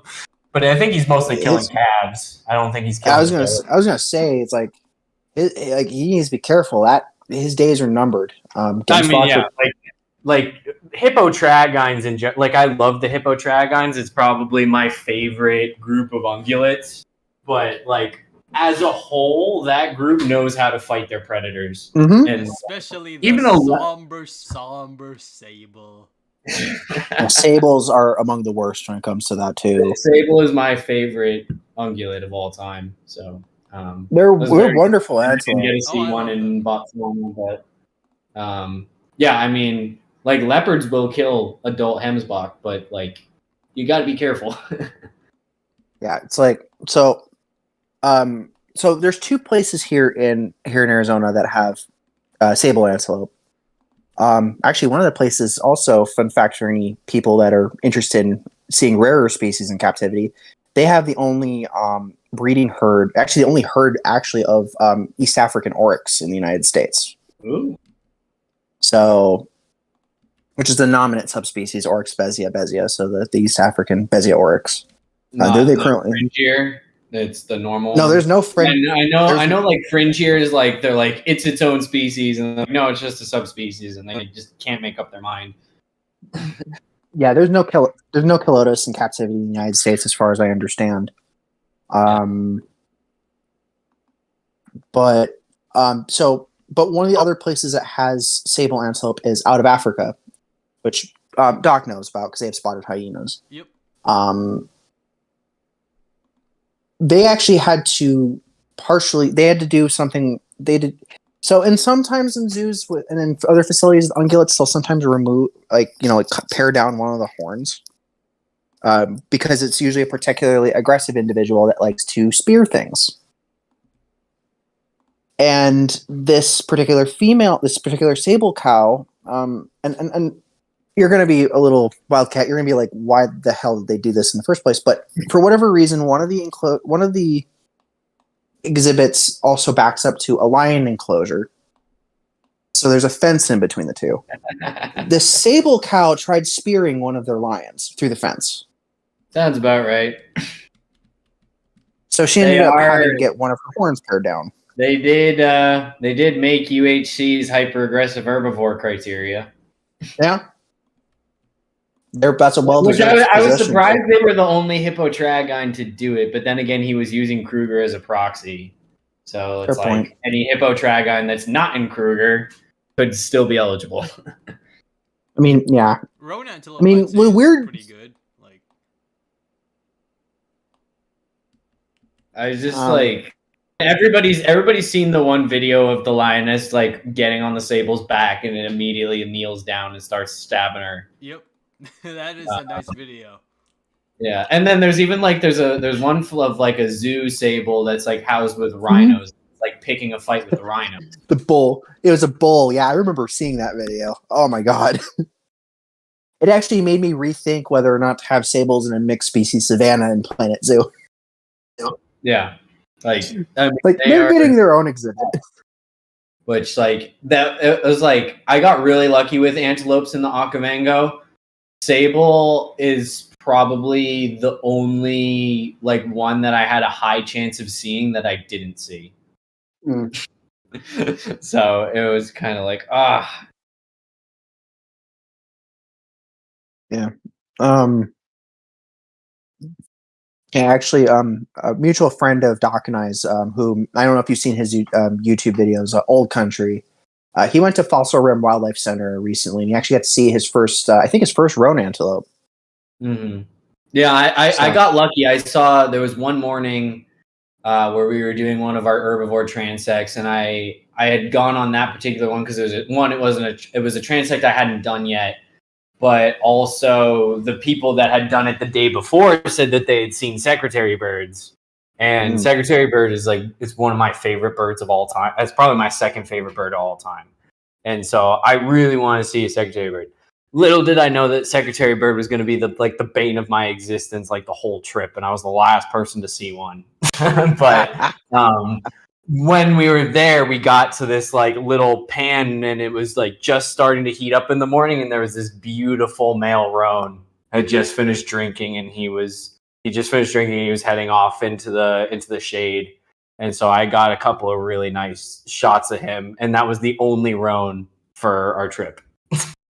I remember seeing a video of lionesses going after a roan. I didn't realize roan and sable alarm calls were as weird as they were. They sounded almost, I could have sworn there was a zebra in that video, but no, it was a roan making that sound. Yeah, roans are like, I don't like roans as much as most of the other hippotragines. I don't know why, but there's just like something about their appearance where it's like, oh, they just like took Hemsbach textures and slapped it on a sable with like some other differences. But yeah, no, I did. We saw a herd of 6 Hemsbach on our last day, which is like really cool because like we're on the delta edge, so it's not great Hemsbach habitat. But yeah, we saw 6 of them. 2 of them were calves. And it was great because I was there during spring of 2020, which I think you both know what happened in spring of 2020. Mhm. Yep. So our instructors were like, don't worry about seeing Hemsbach. We're going to do spring break in the Central Kalahari Game Reserve, and they're going to be literally everywhere. We never made it to Central Kalahari Game Reserve because of what happened. So that was our one chance at Hemsbach. Luckily, and I sniped them from like 200 yards. Oh, Might bad. even been more than 200 yards from the road. I'm the type of person that's like, all right, transect's over. I'm still looking for stuff because you never know what could be hiding. Right. And Oh, yeah. I was looking out and I see something brown out in the distance. I'm like, okay, there's something there. And then I see the black and white. I'm like, oh, I think this might be a roan. Like I'm only one of the few people that saw a roan, so like we should stop and look at it. And then I saw the horns, and I was like, you stop that car right now. There's a herd of Hemsbach out there. And I like climbed on top of the Jeep, and I'm like looking out intensely. I'm like, I think they're Hemsbach. And the other student with me, she's like, look, she's like, what do you see? What do you see? And I was like concentrating. I'm like, yeah, there's 6 Hemsbach out there. And then I saw the calves too. So I was like, oh my God, I'm so glad I caught these. I mean, lucky for everyone here, Planet Zoo has 4 species of hippotragons. We just got one in the most recent DLC, so We Wait, do. which one? Hippotragons get really well represented in Zoo Sims because they love throwing scimitar horned oryx and addax in together, even though it's so repetitive. Hemsbach too and sable antelope.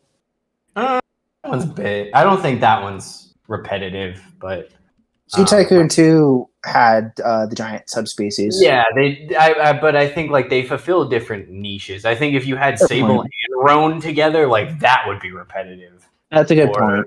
Or like Hemsbach and I love Besa. roans. Yeah. No, roans are great. It's just like compared to the other hippotragons, I just like I don't know. I like the other ones better. Actually, funny enough, I think other than the fringe-eared oryx, I think the only hippotragon I've not seen, which means captivity, would be roan antelope. So I've seen all the other ones, sans the fringe-eared oryx. Yeah, So. I haven't seen Arabian or like any of the East African, like whatever you want to call that divide. But I've seen sable in captivity. I've seen Hemsbach in the wild. I don't think I've seen Addax. I might have seen Addax, but I was probably too young to remember it if I did, just because I went to a lot of zoos when I was really young. I don't think I've seen scimitar horned oryx either. So, here in Arizona, we have, as I've said, we have 2 facilities with sable antelope. We have 2 facilities with Arabian oryx, one of those being, of course, the Phoenix Zoo, which was the one who had kickstarted essentially saving Arabian oryx from extinction. Yeah. At least one facility has Out Africa has Hemsbach, and then the other facility, Wildlife World Zoo, has not only sable antelope and Arabian oryx, but also scimitar horned oryx and then East African oryx as well. So, and the only one I've not seen is roan, and I guarantee you with Wildlife World Zoo that is going to be more of a when than an if they get them. Yeah. So, no, I'm really excited for when we get Besa oryx in Wild Savannah, because that's probably going to be my herbivore main. Oh yeah, mine too. Because like you're gonna have like really low water drain, so you don't need to like camp around the water that much. You're gonna be really good at fighting predators. Like it's just like it's got a whole lot of great advantages to it. Oh, Wildlife World Zoo also has Addax too. Forgot about that. Yeah. Like it's funny because like I think a lot of like the recode animals that are like coming, like they're all like really interesting, and it's like, oh, what are you really excited for? I'm really excited for the oryx. That's like, oh, we already have a lot of ideas. I'm always excited for that and the elephant. Like I've always loved elephants ever since I was like a baby. Me too. Yeah. I mean, I think everything that's like, I'm really excited for Aardvark too, just because like it's gonna be so unique Oh in yeah. terms of like the burrowing and like the animation for the burrowing that Ender showed off just looks fantastic. Yeah, yeah. I don't know if I. Well, I better not say it publicly. Okay, yeah, good No, idea. you're a tester. You have to watch what you say. Yeah, good, good How idea. do you guys know that I'm a test? That's what I was not supposed to say public. Well, no. Well, he didn't. He It's didn't say I couldn't say it it's publicly. on Ocelot. It's on Ocelot's channel, so you can blame Ocelot. Oh well, no. I mean, I think it's cool actually. All right, so yeah, I'm a tester. Yeah. Yeah, So it's about you get like it. when Ocelot. I think when Ocelot was releasing the combat footage, it says like test footage provided by Dr. Hyena. So Oh, I was yeah, gonna- well, I was gonna say- I didn't record it. I fought with them, but yeah. or yeah, it credited you in the video. So I was like, oh, he's a tester. Yep, that's right. That's right. I am. Yeah. I was gonna say,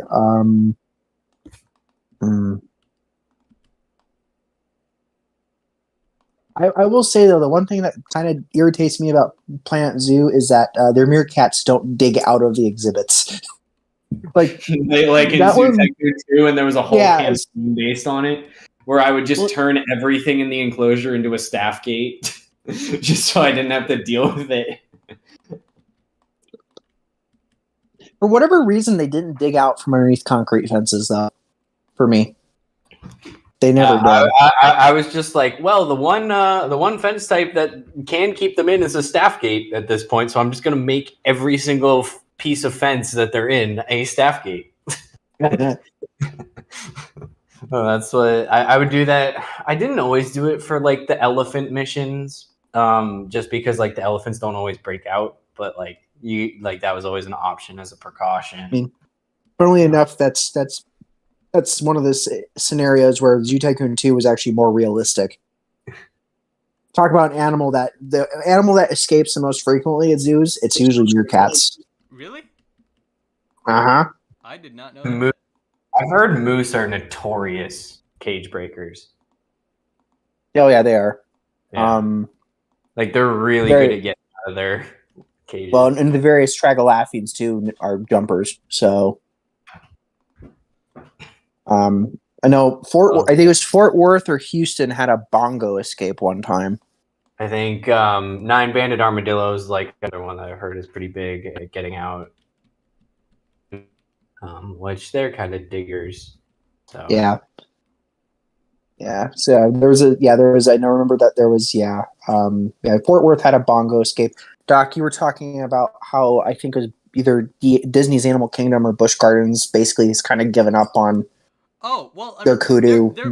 they're meant to like access those areas if they want, but yeah. Oh, they're- okay. They're just like yeah. You know, we realize they can access it, so you know it's up to them. Yeah, because they can jump over that part of the fence or through it. Yep. doesn't Animal Kingdom have like painted dogs like with all the herbivores and like they don't kill any of them somehow? No. They're in the same exhibit as the hyenas. They're on rotation. So they're like right next to the herbivores, if you will. You stop by them for like a few seconds. Like that's the thing. Like that's why I prefer Busch Gardens and like other zoos is you get to like look at the animal for more than just like 10 seconds before you just move off. No, I remember because we went to Disney World when I was like 7 or 8 years old, and we did the Kilimanjaro safari, and I forced my family to do it twice because we did it the first time around and I didn't see the cheetah. Oh yeah, they have the cheetahs in a really shaded area. I'm not sure why. Yeah. I usually think So of them then, as more of like- an open plains animal. Yeah. No, I mean like because I mean where I was in Okavango, it's mostly Mopani woodland. And then I know a PhD student at Montana State University. She's doing cheetah work in Kafue National Park in Zambia, which is also Mopani woodland. And she's like, yeah, like the whole stereotype of like cheetahs being like racing in the open plain and they're constantly getting their kills stolen, which even in those areas, they're not getting their kills constantly stolen. But like, she's like, yeah, the cheetahs that I have collared, they're like in like relatively dense woodland, like eating dikers and like just chilling and having a good time while they're eating and relaxing. I was about to ask what they were going after in those woodlands, but yeah, diker makes sense. Yeah, so like they're going after, and I think even like when you get into more open spots, like I think in Lua Plains, like they're mostly hunting Oribi when the wildebeest migration isn't present. So, because I don't think there's like a whole lot of Impala there, and I don't. I think it's too far north for Springbok. So there was a really funny clip from. So there's a clip from. Have you ever seen the documentary from one of the older David Attenborough documentaries called The Life of Mammals? Everybody references it, but it's been forever. Okay, but there's a sequence when they talk about the escape, the predator avoidance strategies that large ungulates have. There's this funny clip of a cheetah chasing an impala ram, and he just like they're chasing, and he runs right into a tree. Yep. He runs right into a tree. Yeah, it'll happen. Oh no! Like, and I mean, like cheetahs will hunt at night too. Like if there's if it's a relatively clear sky, like they can do it. Same with painted dogs. Yeah, I watched Night on Earth. What they talked about that. That was cool.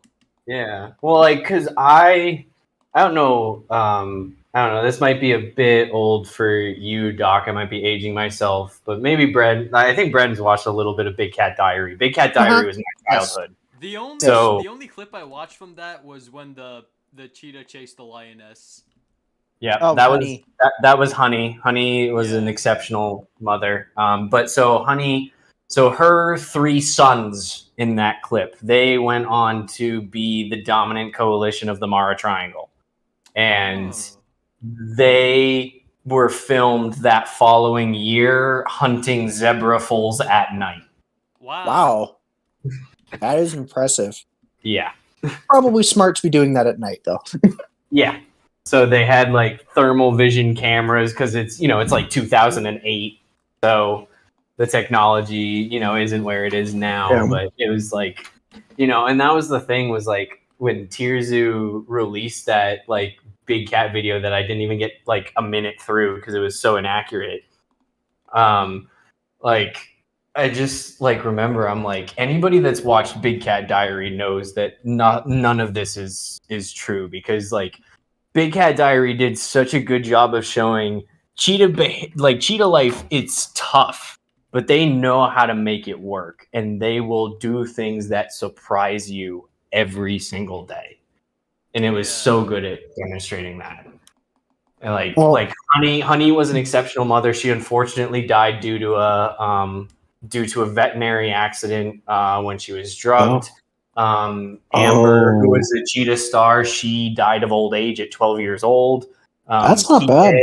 Kike, who was the star in between the two of them, she died of a mange outbreak that she never recovered from. So, it wasn't like you had their cheetah stars constantly getting killed by lions and hyenas. Right. They were dying of, fairly natural causes or accidents, human caused and accidents. I mean, they are not really in existence anymore, but I also do like referencing the Tanobora Coalition that would regularly hunt Topi. Yeah, I mean, there was a coalition of 5 that would hunt giraffe calves and buffalo calves. Was that the Musketeers? I don't know their name, but it's definitely in the Mara. I can tell from the footage. I can tell from the footage because of all the horrible guiding etiquette, but. Yeah, I remember I was watching Safari Live back in like 2019 when they went to the Mara. There was this cheetah coalition called the Musketeers. It was 5 brothers, and I don't think they're around anymore though. Like they. Yeah, I mean, coalitions of 5, like that almost never happens. Like usually a coalition is 2 or 3. once you start getting more than that. But I remember my buddy Fido was like, I want to eventually just see there be a coalition of 6 or 7 and they kill an adult buffalo. Good lord. Yeah, put the lion prides to shame. Started becoming like, I mean, and buffalo, I mean, buffalo specialty in lions is exaggerated. It's like you're either a lion that hunts buffalo all the time or you never hunt buffalo. But well, it's like, and even buffalo specializing prides don't last long. No, just because like, of how relentless enemies. Like when Derek and Beverly were filming that, one of the prides got wiped out during filming. Whoa, really? Yeah, because they just lost too many members to unsuccessful hunts. Wow, I didn't know. And buffalo are that often. dangerous. Yeah, and then when Craig Packer was doing, he was looking at a buffalo specialist pride in Ngorongoro, and the leading cause of lioness mortality was buffalo. Wow. Mm-hmm. Yeah, so they like, deserve. It's funny because it's like it's the one example of like a predator's like leading mortality cause being its prey. They're well deserving of their nickname Black Death. There's a reason they're called that. Dang. Like most animals have exaggerated reputations. I would say buffalo don't. They're basically up there with hippos. It's worse depending on how frequently they are hunted by lions, but it's like the base level aggression is still really scary. Yeah, they're pretty up there with. And chances are, like the male coalition, like the local male coalition, is probably hunting them, so they probably face at least some predation pressure. Mm-hmm. Yeah, well, it's like, and to be fair, they're not. Occasionally, spotted hyena clans will take down adult buffalo, but it is really rare. Yeah, and even rarer painted dogs can kill like a really old one. That's like super. Oh yeah, generally, there was a video of one of a pack taking down an adult, but yeah, that's very rare. Yeah, not my student group, but the other student group that was in a different area. They came across a pack of 20 feeding on a buffalo carcass, but by the time they arrived, they wouldn't have known if it was a kill or a scavenge. Yeah. Yeah, I know with painted dogs, if they're going to be targeting buffalo, they're going after calves. Yeah. I think they'll target buffalo calves more than they'll target zebra, which is kind of crazy. I mean, that kind of also shows how dangerous zebras are to other predators, though, especially smaller ones. To coursers, they're a nightmare. Yeah, but because I mean, zebras don't have horns, but they bite and they have much more solid hooves. Much more robust hooves. Yeah, much more solid and robust hooves. And the stallions are they're relentless too. Oh yeah, plain zebra stallions in particular are pretty nasty. Because with for example, with Grevy zebras, for example, and probably mountain zebras, generally speaking, the stallions spend a lot of their time alone or bachelor herds. Whereas plain zebras, it's just like they're all aggressive. Grevies scare me. They don't care. Oh yeah, if they're not with giraffes, they're gonna kill whatever they're put in with. Oh yeah. Well, I mean, they don't kill the impalas at Busch Gardens, but like that's a huge exhibit. And yeah. Or it's funny because like Franklin Park has both Hartman's Mountain and Grevy, and I remember when I was there as a volunteer, because the code, like we have like the code red for like dangerous animal escape, and like I remember the keepers being like, yeah, Grevy is not on the list, but we would act like it's a code red if a Grevy ever did get out because we know how terrifying they are. Yeah, they're zebras. Zebras are the animal that do get, from what I understand, the statistic is they do give zookeepers the most injuries statistically is zebras. That would not surprise me because you probably have more lax restrictions, even though they're aggressive. Well, yeah, it's like they will they bite, they stomp, and they kick. Yeah. So it's like domestic horses as it is and domestic donkeys can be dangerous enough as it is, but it's like They're domestic. they're domesticated. That's the difference. The fact we managed to domesticate donkeys is a freaking miracle, given what some of their wild relatives are like. But I know onagers are they're not to be. Oh yeah, I forgot. I don't know if he's still there, but my Wildlife World Zoo has a single male Kulon, Ooh. so they have a single jack. I get upset though because people like walk by him and they're like, "Oh, it's just a donkey." It's like, no. Yeah, no. I mean, there's the posts of like, why did somebody put a random cat in this cage? Because there's so many like wild Felis species. Oh, it's a black-footed cat too. Yeah. Yeah, I follow on Instagram. But Yeah, I follow the Black-Footed Cat Consortium on Instagram. They do a lot of the AZA stuff for black-footed cats.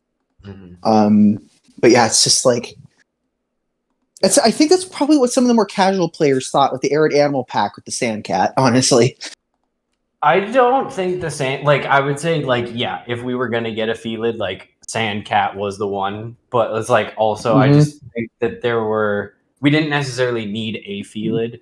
Was my kind of like I was like, this is our last chance to get Honey Badger, Hamadryas baboon. Like everybody thought was gonna get in, and it didn't because we still don't have a proper baboon. nope. Like obviously, like we could have had some like southwestern U.S. representation. Yes. My thing with which I said in our Wildlife Wire review was like, I'm fine with there being ungulates, but it's like they don't all need to be from the same spot in North Africa, and you already have the scimitar horned oryx. Like, get some Middle Eastern rep in there, because like I don't know, maybe Nubian. yeah, like that's the thing. Nubian Like we could have gotten some stuff from like, and even then, if it's like, oh, we wanted another Hippotragon, it's like you could have done Arabian Oryx. It's like different enough. Like, you know what Old Country said about that when I asked him? He commented with the gun emoji and the straight face. He's like, no. I'm like, I understand that. Doesn't like Arabian Oryx or no? He's well, it's like we have. If I get another third Oryx species, I'm. He actually was really happy we got the Addex. Honestly, that was one of the few antelope he wanted. Because didn't he say he raised one from when it was young? He helped some people in Texas because he lives in Texas, so he's helped some people with Addex.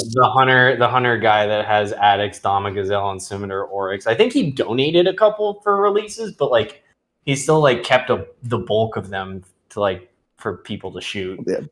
That's actually, I think that's where a lot of most of the populations like do derive from some of those game ranches in Texas. So like not all of them are getting shot for sport. Some of them are going for breeding. But it's also like I just like I know, especially for like Scimitar Horned Oryx. Like Scimitar Horned Oryx went pretty far down into like Central West Africa. Like it was in Senegal and like Sudan and Chad and like really? Like there's a whole big amount of space that we need to be recovering these guys in. So it's kind of like every single one matters in my opinion.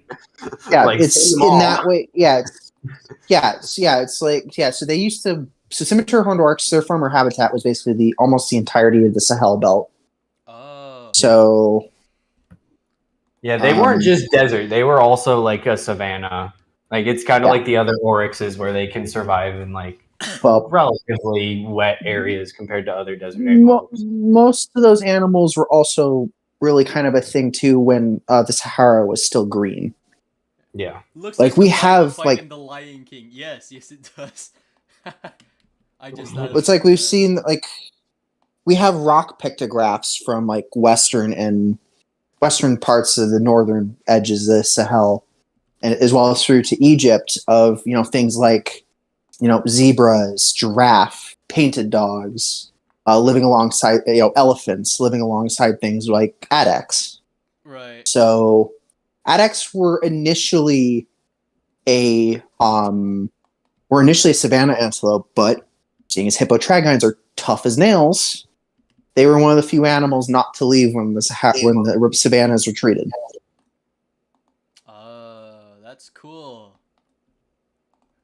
So, and similar to horned orcs are kind of in that way, but for whatever reason, addax are just really good at surviving tough conditions. Not so good at surviving humans, but that's kind of something that all animals have to deal with, unfortunately. Like, but I mean, yeah, there's a lot of like very unique. I mean, the thing is that like still like the interior of the Sahara is like you did not have lions and leopards in the interior of the Sahara. You did have cheetahs in the. I mean, there still are Yes. in Algeria, but you know, like, and I'm sure that the Sahara was more lush when you had more North African elephants because that's just such a huge nutrient cycler, seed disperser.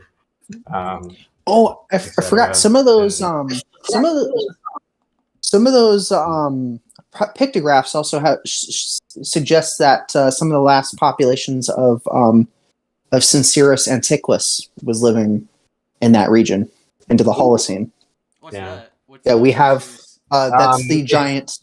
Yeah, it's a giant Cape buffalo essentially. Oh. huge horns. Oh yeah, no, I don't. Okay, yeah, now I know that.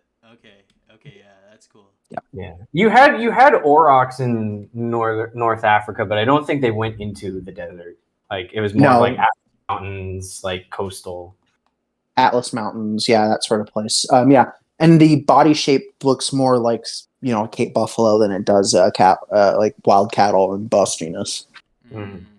Kind of that weird, like sloping, low slung sort of back that Cape buffalo have, Mhm. but more of the enormous horns that we know from the species had. Funnily enough, they actually put an egret on one of the horns too, so that must have been like a from life Oh yeah. pictograph. Yeah. No, I mean, because I've talked a little bit with Ender, because like Ender is from Tunisia, so like he's kind of told me a bit about like the North Africa situation. It seems like they're trying really hard to get a lot of rewilding started, but it's just like they lost so much that it's like you're gonna have to put in a whole lot of work before you're ready for lions. Yeah. Well, I know that the Atlas Mountains, I believe, still have leopards. Yeah, they haven't checked on them in a while, but Okay. the Barbary leopard is still like seen as critically endangered. So but their status is still not exactly confirmed Right. due to lack of updates. And you have all of the civil conflict stuff that's spreading in North and West Africa. It doesn't make it easier to find. Oh, yeah. So Yeah, that's what worries me too, because most of those countries are within Dama Gazelle territory. I'm worried about. I'm looking at West Africa because like West African lion, most of them are in Nigeria. Oh, no. So it's already not good. And then it's like if we lose Senegal, like that's my big thing is like we cannot lose Senegal. Not just because like that's like the only lion population we can actually work on, but also like that's West Africa's last population of painted dogs. There's nowhere else. Oh, that's right. And giant eland. Oh, that's right. Oh, that's not good. Yeah. So it's like, Yeah. if you got painted dogs, like you got to protect that area like jealously. Yeah. Because if it's intact enough for dogs, like it means that you can fit in everything else. Like, but yeah, like I think Neocolocoba, it's got most of everything. I think it's like it doesn't have scimitar horned oryx, West African giraffe, Western black rhino, and cheetah. And then like forest elephants are starting to recover, but it's got everything else. What about northern white rhino? Were they present there too? I think northern white rhino never got into West Africa, as far as I can Okay. tell. So they were Central and East Africa, basically, right? Right. Okay. But like you have like I know Garamba National Park got the 14 southern white rhino. I think what's gonna happen is they're just gonna go southern white, maybe, let's say if the cloning technology does pass, maybe you just get the genome back in there and have like a mixed, Mhm. population. But That would be a pure northern white is probably not going to happen. Yeah, that's probably the best way to go because the genetic diversity, even with the frozen zoo that San Diego has, just isn't there. Well, it's also it's still like the same 3 individuals that Mm. like we have. So it's Unless they collected, unless they collected eggs from Nola when they still had her before she passed. I think there's like 3 or 4 like individuals that they can do different combinations with, but even still, it's not that diverse. And unfortunately, only one of like those. Chbosky's horse, where like we can really expand the genetic diversity Mhm. using the cloning. Black-footed ferrets too, actually. Yep, black-footed ferrets, but like, yeah, that's like for me. Like everybody talks about, oh, we're gonna like bring back entirely extinct species using the cloning technology. I'm like, nope, this is what the cloning technology is for. Let's get what we have back on its 2 feet. God forbid we create a mammoth elephant hybrid. I mean, that's That's where the being money worked is. on, buddy. I know. Well, and that's the thing. And that's the thing is, it's like, where's all this stuff coming out of? It's coming out of South Korea.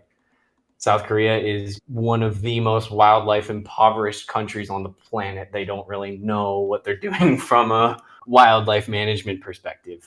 They made that very clear during the leopard conference because they had a persuasive presentation that they should get Amur leopards back and that they're ready for them. And yeah, it was not a convincing sales pitch at all, and we're not going to give them the most endangered species. Well, it's like, and beyond the demilitarized zone, is there any viable habitat for leopards or tigers? Well, definitely not tigers. We've already said tigers no for not. Right. But they were trying to make a case for leopards because they're like, oh, we've been recovering Asiatic black bear and we reintroduced red fox. And I'm like, you had to reintroduce red fox? You did a number enough on the red fox population that you wiped them out? That's a bad sign. Yeah. That's a bad sign. So it's a bad sign. There is habitat, but I think it would be super fragmentary. And then you also have the demilitarized zone issue. You also have the issue that the Far East population is experiencing visible signs of inbreeding, like the Florida Panthers were. So it's like we need to get admixture in there from like zoo populations probably. So if we're gonna focus on releases, it's going to be to our established population. Well, and that also depends on the taxonomy for North Chinese leopards too. Which you know, that's they're still assuming they're going to get merged. That's because they had a specialist group review on like what they're thinking. So I think Persian leopards getting its epithet changed from Saxicolor to Tuliana, which doesn't really matter at the end of the day. Like, it's still. It doesn't change its range at all, but they were saying that North Chinese and Amur were going to get merged probably. But it makes me question.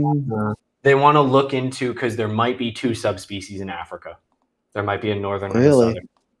So they want to look into that more. But we're very data deficient from West Central Africa. Let's say Western and Central African forest leopards are different morphologically speaking, at least than savanna ones. Well, and I think a lot of it with Congo leopards is just like lack of competition. So they were just you know, they're a lot cockier. They're killing gorillas and okapi and forest buffalo. Bongos. Yeah. Well, I know that there's somebody in Panthera's server that we were all in that I think lives in Uganda. Oh, okay. And they were discussing, Doc, you were discussing it with them. Don't they have the last, the park that they live in, don't they have the last Central African population of spotted hyenas? Yeah. Yeah, spotted hyenas they're like super endangered in West Africa. Which is that's something people don't realize. No. West Africa in general is like, it's a very dire situation right now. And so we need to be giving it more attention. And one thing that doesn't help is that it's French speaking. So like English speaking places don't really think about it from that point of view. And then it's also the fact that it's just like not that covered in terms of famous They've and it's like they've also, a lot of those places have turned from forest to wet savanna due to deforestation and, the depopulation of prey and predators. I think you've stated this before. The top predator now in most of West Africa is a damn dirty monkey. Yep. Freaking baboons. Guinea baboons. Yeah. And kids have to stay home from school to defend the crop fields when the lions and the leopards used to do it for free. Well, especially the leopards. I mean, Lions seems like even more so because you still have leopards hanging on, where in a lot of areas the lions are straight up gone, and you still have the baboons. Interesting. Like think about like even that video. It's like sure leopards can be very good at killing baboons, but like if a troop of baboons sees a leopard, they're going after it. They're harassing the heck out of it, or they'll kill it if they can. Like Halftail, who was the first leopard star of Big Cat Diary, she lost half her tail. Jonathan Scott suspects that she lost her tail to baboons. Yeah, that makes sense. Just because of where she was living and this pretty baboon heavy spot. He's like, it could have been a lion, it could have been another leopard, but I personally think she got caught up in a troop of baboons and males cornered her. And well, I've seen how impressive olive baboons can be, and those are the baboons that are generally in that part of in the Mara, from my understanding. It is, yeah. So, an olive. I've been around Choctaw, which are even bigger. Oh, much bigger. Oh yeah, yeah. There was a video of a single male that was cornered by painted dogs, and you can kind of see the size. Like it puts into perspective how big they are. And the dogs still kill them. That's the crazy thing. Like the Manipul's pack, like Blacktip from Dynasties, her pack, like they will kill baboons of any age or sex. And they're that good makes at sense. It. They're good at it. And they like doing it. They eat a lot of baboon. That makes sense if they can get a baboon in a way where they're outnumbered, outnumbered, and not able to escape by climbing a tree. I think it was like 3-4 years ago when they figured when they first discovered this, because like before that they're like, oh, canids don't hunt primates, like it's not in their prey search catalog, like it's too hard for them. They're just going to go up a tree or they're going to fight back, and they're not that big. But then go to Manipul's, sure enough, it's not only are they hunting baboons, but they're specializing in baboons. Is that just prey preference, or is that due to ungulates being less in number in their territory? I don't know, because I don't think it's population. Like I mean, obviously, it's like we've documented it here, and we haven't really documented it anywhere else. But I think even then, it's still specific pack. It's not every pack. Interesting. So one pack has just decided to go specialist route, and what they go for. Just so happens in this particular instance, it's not an ungulate; it's a primate. Yeah, like because I don't think her mother Tate. Like, I mean, in the documentary, you see Tate hunting impala, but yeah, I don't think Tate's pack hunts baboon. It's just her daughter Blacktip. Yes, that's interesting. So she decided to switch to a different prey source. Yeah.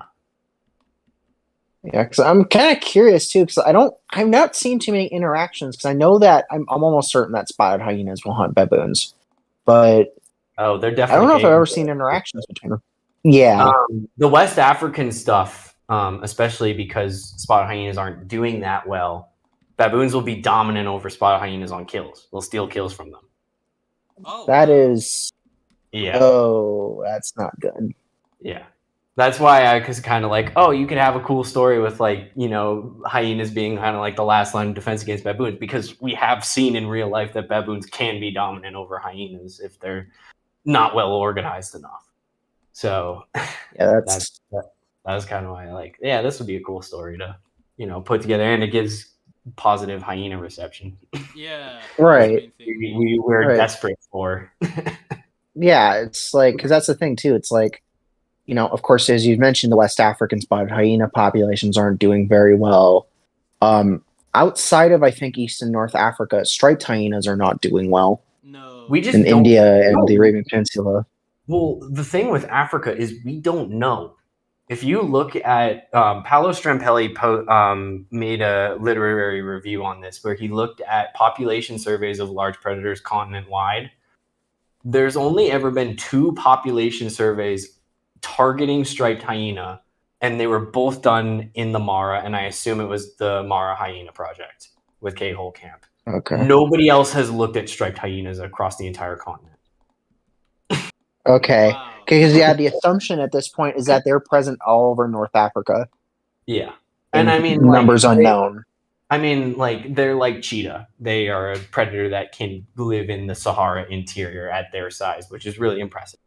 But, East Africa, they are as rare, if not rarer than browns. They're really that makes sense. That makes sense. They go down south of the Serengeti. They go into Ruaha.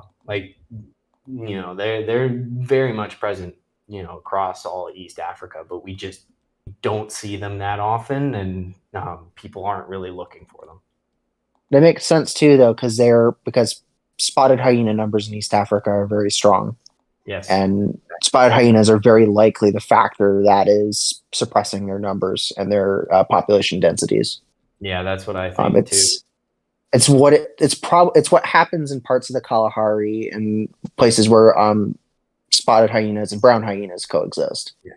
The reason why brown hyenas do so well in the parts that they do in Namibia is because spotted hyenas are not doing that well there. Because I actually, I'll tell you guys this, but it's not just the horse thing. But I did a lot of considerable research into this because I was actually a finalist for a master's project in Namibia working on the Greater Etosha Carnivore Program that I just narrowly missed out on, and there might be a chance for me to get a subsequent position in a semester or two, so it's still in the pipeline.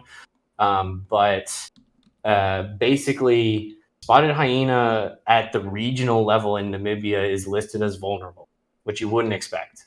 That's, same as lion and leopard. Yeah. So you have... So the horse situation is one of the 2 populations. So you have the ones in the north in, the Greater Etosha region, but they're not making it out to the coast like the lions have started to do, and, where the brown hyenas are really doing well. And in the south, it's really harsh desert. And so most of what you're getting is new sources, populations from Kaladi in Botswana. And so it's a very temporary population that's really trying to establish itself, and that was the horse population. That's the one that's preying on feral horses. Yeah, which, to be fair, they did it during a drought when the horses would have died anyway because they needed to be supplemented with water. Right. So it reminds me of the horses we have in the Salt River. The feral horses I've seen in parts of the desert where it's they need water more. They're that's the thing with donkeys too. It's the feral donkeys here, they do well because they're tough as nails. I mean, they're African wild asses we know the habitat that Somali wild asses prefer. Yeah. They're very, and at least some of the feral donkeys are derived from domesticates from Italy and Sicily, which reportedly are derived from Somali wild asses. So they're actually a technically secondary domestication event with probably some admixture from other domestic donkey populations. It's why the ones in Italy and Sicily have striping on their legs. Yeah. Well, it's even for me with the feral donkey situation, it's is it ideal to have them there? No, it's not ideal to have any non-native anywhere. But compared to the horses, the donkeys are fine. They do get somewhat predated on, they get predated on somewhat regularly by pumas, especially the foals. But the water that they do find in the desert benefits desert bighorn and a lot of other stuff. Yeah. So they dig their own boreholes, basically. And they don't eat that much because they're small. Yeah, feral donkeys are closer in size to the to like the Somali wild ass, so they're not terribly large.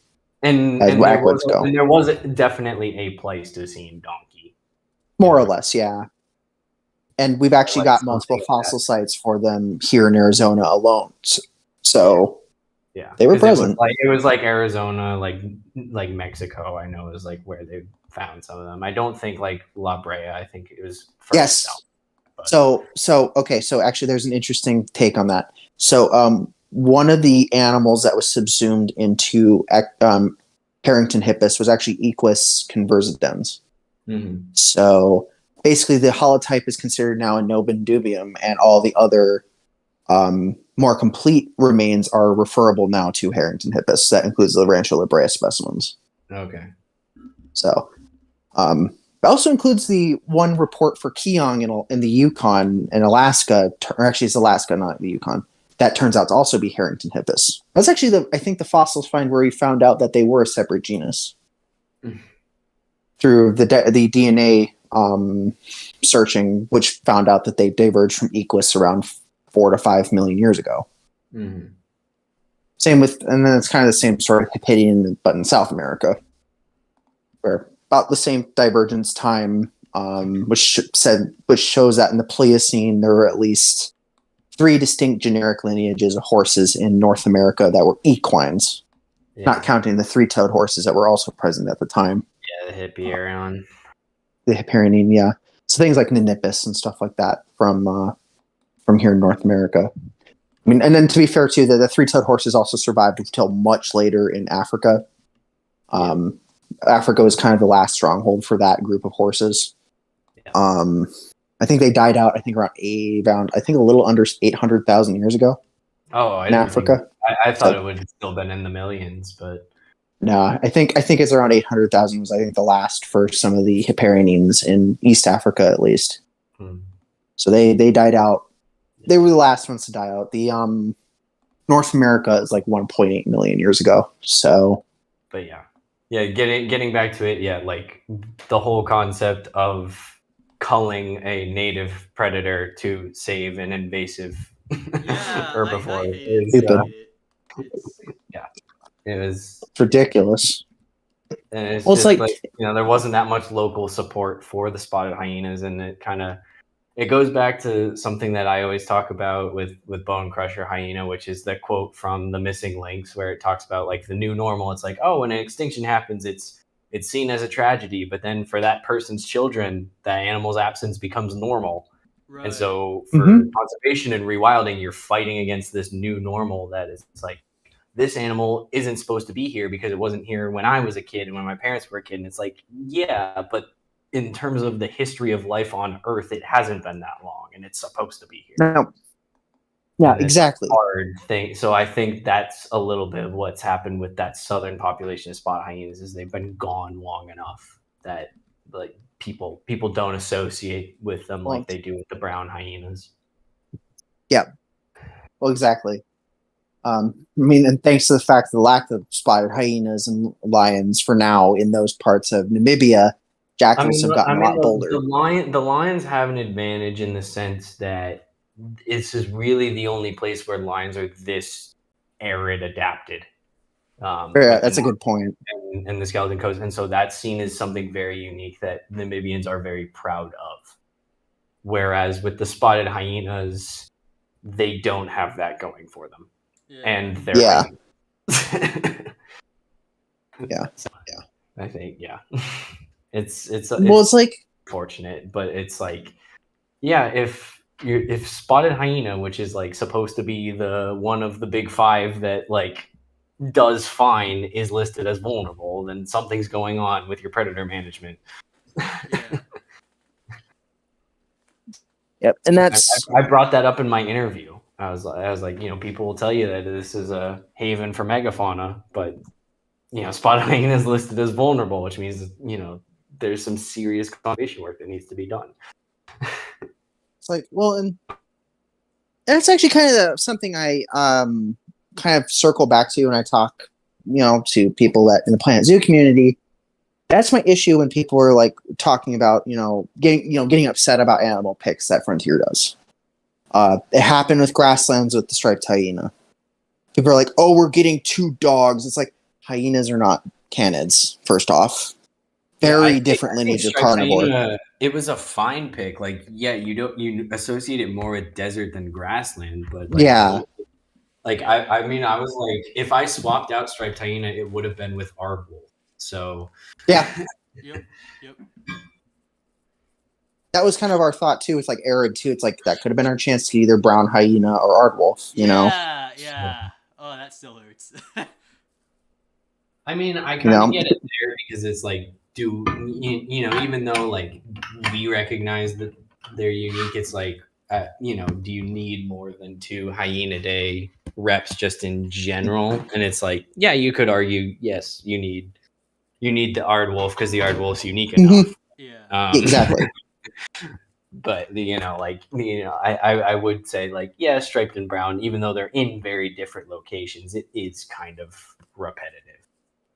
It is, and I mean, and I mean, I'm not even going to mention the different genus level too, but yeah, like they are different genera, but like Yeah. they are. The whole argument that they're the same genus is like, come on, no, they're not. that's outdated. It's not true That's anymore. very outdated. Okay, good. It makes looking at a lot of fossil hyena stuff frustrating, as Bone Crusher will always talk about, because Especially, what is it? It's, I forget what hyena genus it was. It's either like it's so for the some of the hyenas that we don't know about that in early to mid Pleistocene Europe, but some late Pleistocene stuff. If it's not cave hyena or Pachycrocuta, it could be either a member of the hyena genus, it could be a member of the parahyena genus, the striped hyena, or it could be Pleocrocuta. Yeah. Oh yeah, that's what it is. It's Pleocrocuta.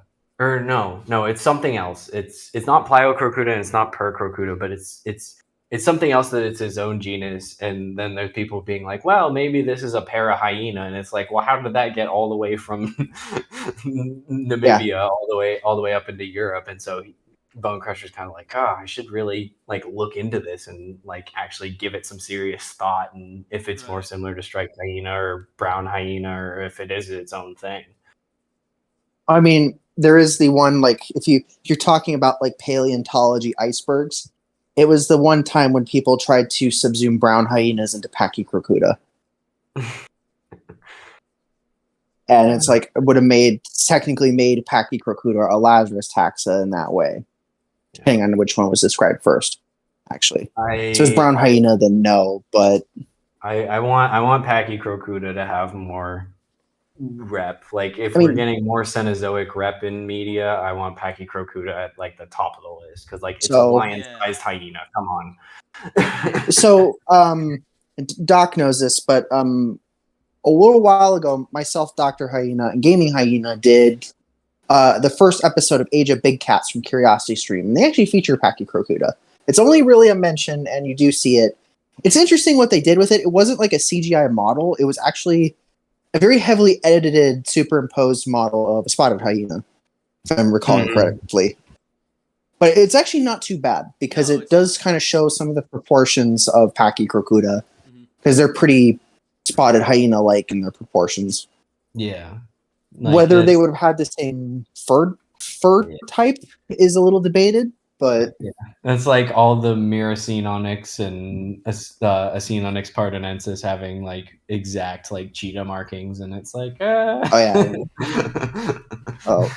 mean, Miracinonyx, that's probably not. If it was like, if it had a spotted coat, it'd probably be more like what juvenile mountain lions have. Yeah. I mean, you know, see that over anything. You do kind of see like the cougar with faded spots as a like, I think Mauricio Anton really pioneered that as a coat color for it. Yeah, that's if it's gonna have a spotted pattern, that's probably what it's gonna have. It's not really tenable to have them have that cheetah-like coat, just because they're separated by at least 3 to 4 million years. Yeah, so and it really was its own thing. Like, it was. I know it's hard for people to grasp, but yeah, it was fairly unique. Yeah, it's unique. We just don't exactly know how they fit in many ways, because you still have. So it's like, all right, well, they did something to avoid competition with pumas, and then they were doing something to avoid competition with all the bigger cats. So what were they doing? Well, in the we know what they were doing in the Grand Canyon. What You said Mirasonomics was doing. mountain stuff, right? Like that. That's why yeah, I kinda bighorn look sheep. more like a. I mean, I think the paper that I posted for Skinova's Tier Zoo Riddle list of sources, I think it had honestly a bit more snow leopard analog than cheetah analog in the comparison. It was more. They looked more at snow leopards and Asiatic cheetahs in that regard, because Asiatic cheetahs in parts of their range will hunt mountain prey like ibex. I mean, and we know that even the Saharan cheetahs will hunt aoudad. Yeah. So because we know that the Mirasonomics from the caves in the Grand Canyon were feeding on Harrington's mountain goats and bighorn sheep. So You guys want to hear? They weren't really hunting pronghorn prong. Oh, sorry. Oh boy. Okay, what did the kid say when his father pushed him off the cliff? Oh no. Ow, Dad! Oh no. Oh. Oh no. Oh god, that was Oh terrible. no. Oh no. No. Cause here for reference, for those who don't know what we were talking about, here there's a goat species, I believe. Sheep. Sheep. Okay, yeah. It's called the aoudad, and baby goats. also kids known as the Barbary sheep. Yes. Which is probably what more people know it as. Yeah, Barbary sheep or Barbary aoudad sheep takes too long to say, so. Aoudad. They're the only sheep like oven caprine known from Africa. Yeah. Which is interesting to say Other than too, that, because it's just the capra with ibex. oh, in no, East Africa it's Capra. I think it's Capra Wallier and Capra nubiana. Yeah. But I just meant like a caprid, you know. Yeah. Oh yeah, the caprines. Other than that, there's no caprids or caprines in Africa. Yeah, it's basically caprine. Yeah, caprine bovids are just 3 species. There's Barbary sheep, Wally ibex, and Nubian ibex. Nubian ibex also occurring in the Arabian Peninsula in the Middle East, but like, in general, like even modern cheetahs have a lot of similarities to snow leopard that people don't really talk about that much. It's weird because when you look at them like skin deep, they don't look very similar.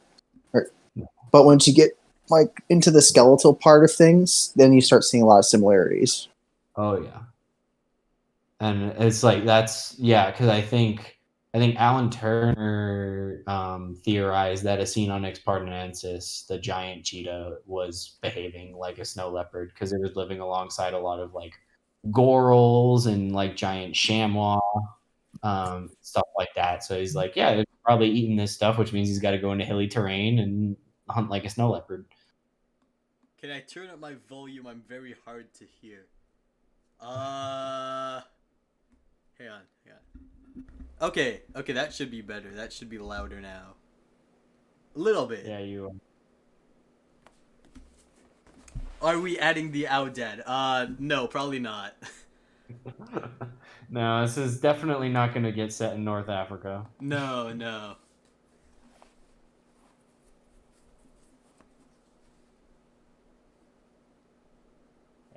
I think you're pretty set on Southern Africa. It's just how scrubby is it gonna be? Right.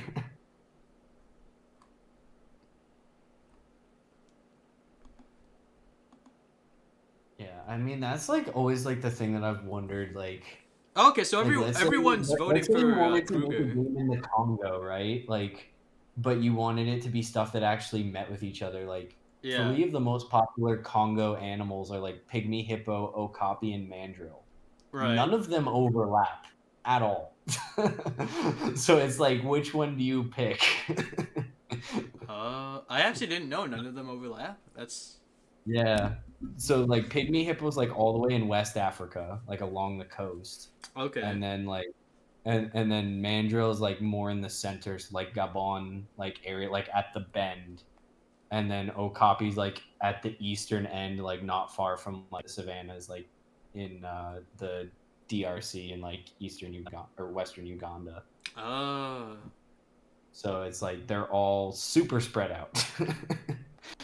But then you have a lot of all the other big stuff like overlaps pretty much, I think.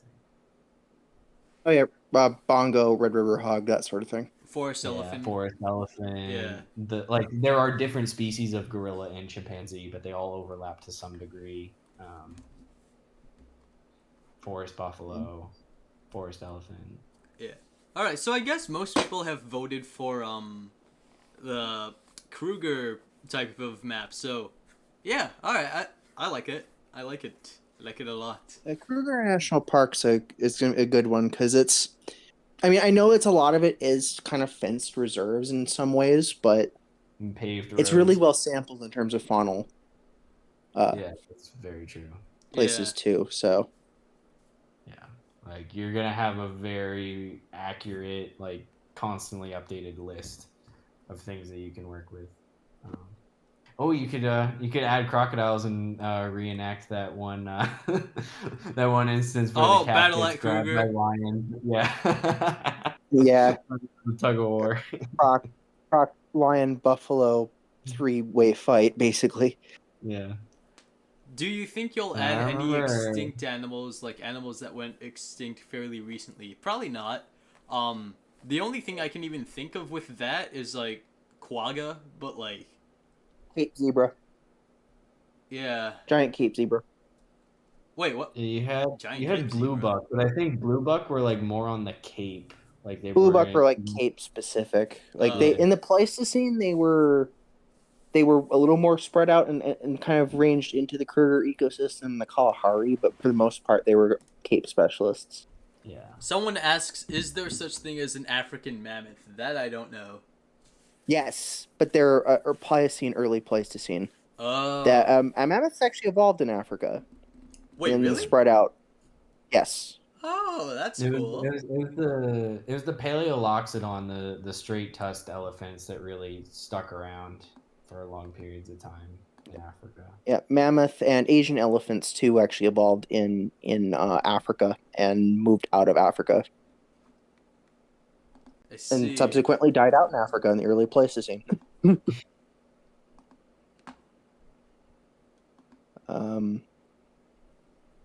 Yeah, so basically, that's how that worked too.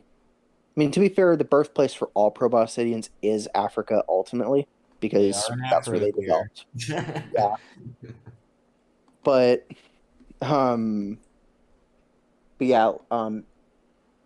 mammoths appeared in the Pliocene in northern, in basically all over Africa. There's, I think, at least 2 species known. You have the African mammoth, and then you have the North African mammoth, which is Mammuthus africanavus.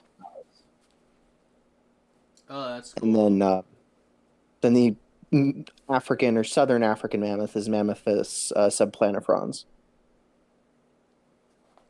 So, and those went to both went extinct in the early Pleistocene. So,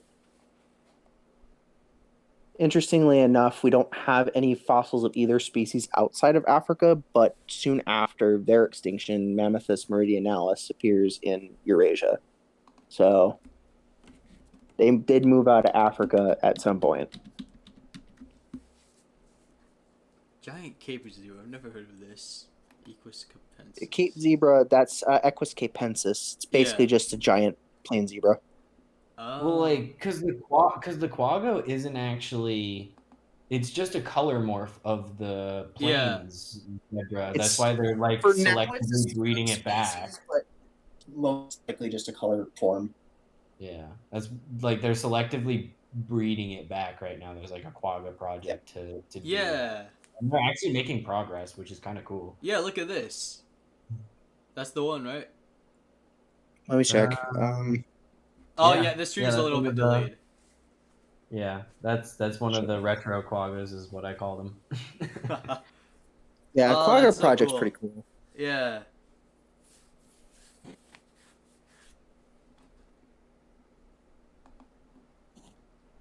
Yeah, it's Oh, Yeah, there's that's no what they're doing. picture thrown in there though. Just a random copy. Yeah. That's what Africa games love to do. They just love to like slap a random copy, not looking at where its range is, just to be like, hey, we've got some variety. Actually, now I think they went extinct actually in South Africa in the Pliocene, and obviously went extinct in East Africa later in the Pleistocene. But Shiva Therium Oh yeah. is the big beefed up okapi with moose antlers, essentially. Yeah. Well, actually, no, the African species really their antlers, their ossicones didn't look like moose antlers though. In the African species, they were more like almost like. It was the Indian ones that were more moose antlers, Mhm. right? Yeah, the African ones were like they were kind of like half moon, almost like horn, like bovid horns Yeah. in a weird way. It was really strange. They did also have weird, like almost like short tines, almost like the Indian species too. But I talk about a giraffe species that was really bizarre. Yeah. All right, well, guys, I think we And- made a lot of very good progress tonight. I'm gonna have to end the stream now just because I have to get up kind of early tomorrow. I'm going somewhere, Yeah. somewhere with gators. So yeah, that should be fun. Oh, you're going to Gatorland. I forgot. Yep. Nice. All right. So All right. Oh, one more question from the chat. Is this on Roblox or something else? This is going to be on Steam. It'll probably be about $15 to buy. Keep in mind, like, one of the goals for this game is, also to raise any money for, like, college tuition, future projects, so on and so forth. So, yeah. Alright, so, I hope you guys enjoyed this stream. I know I sure did. And I will see you guys next time. So, see you later, everybody. All right. I will see you later.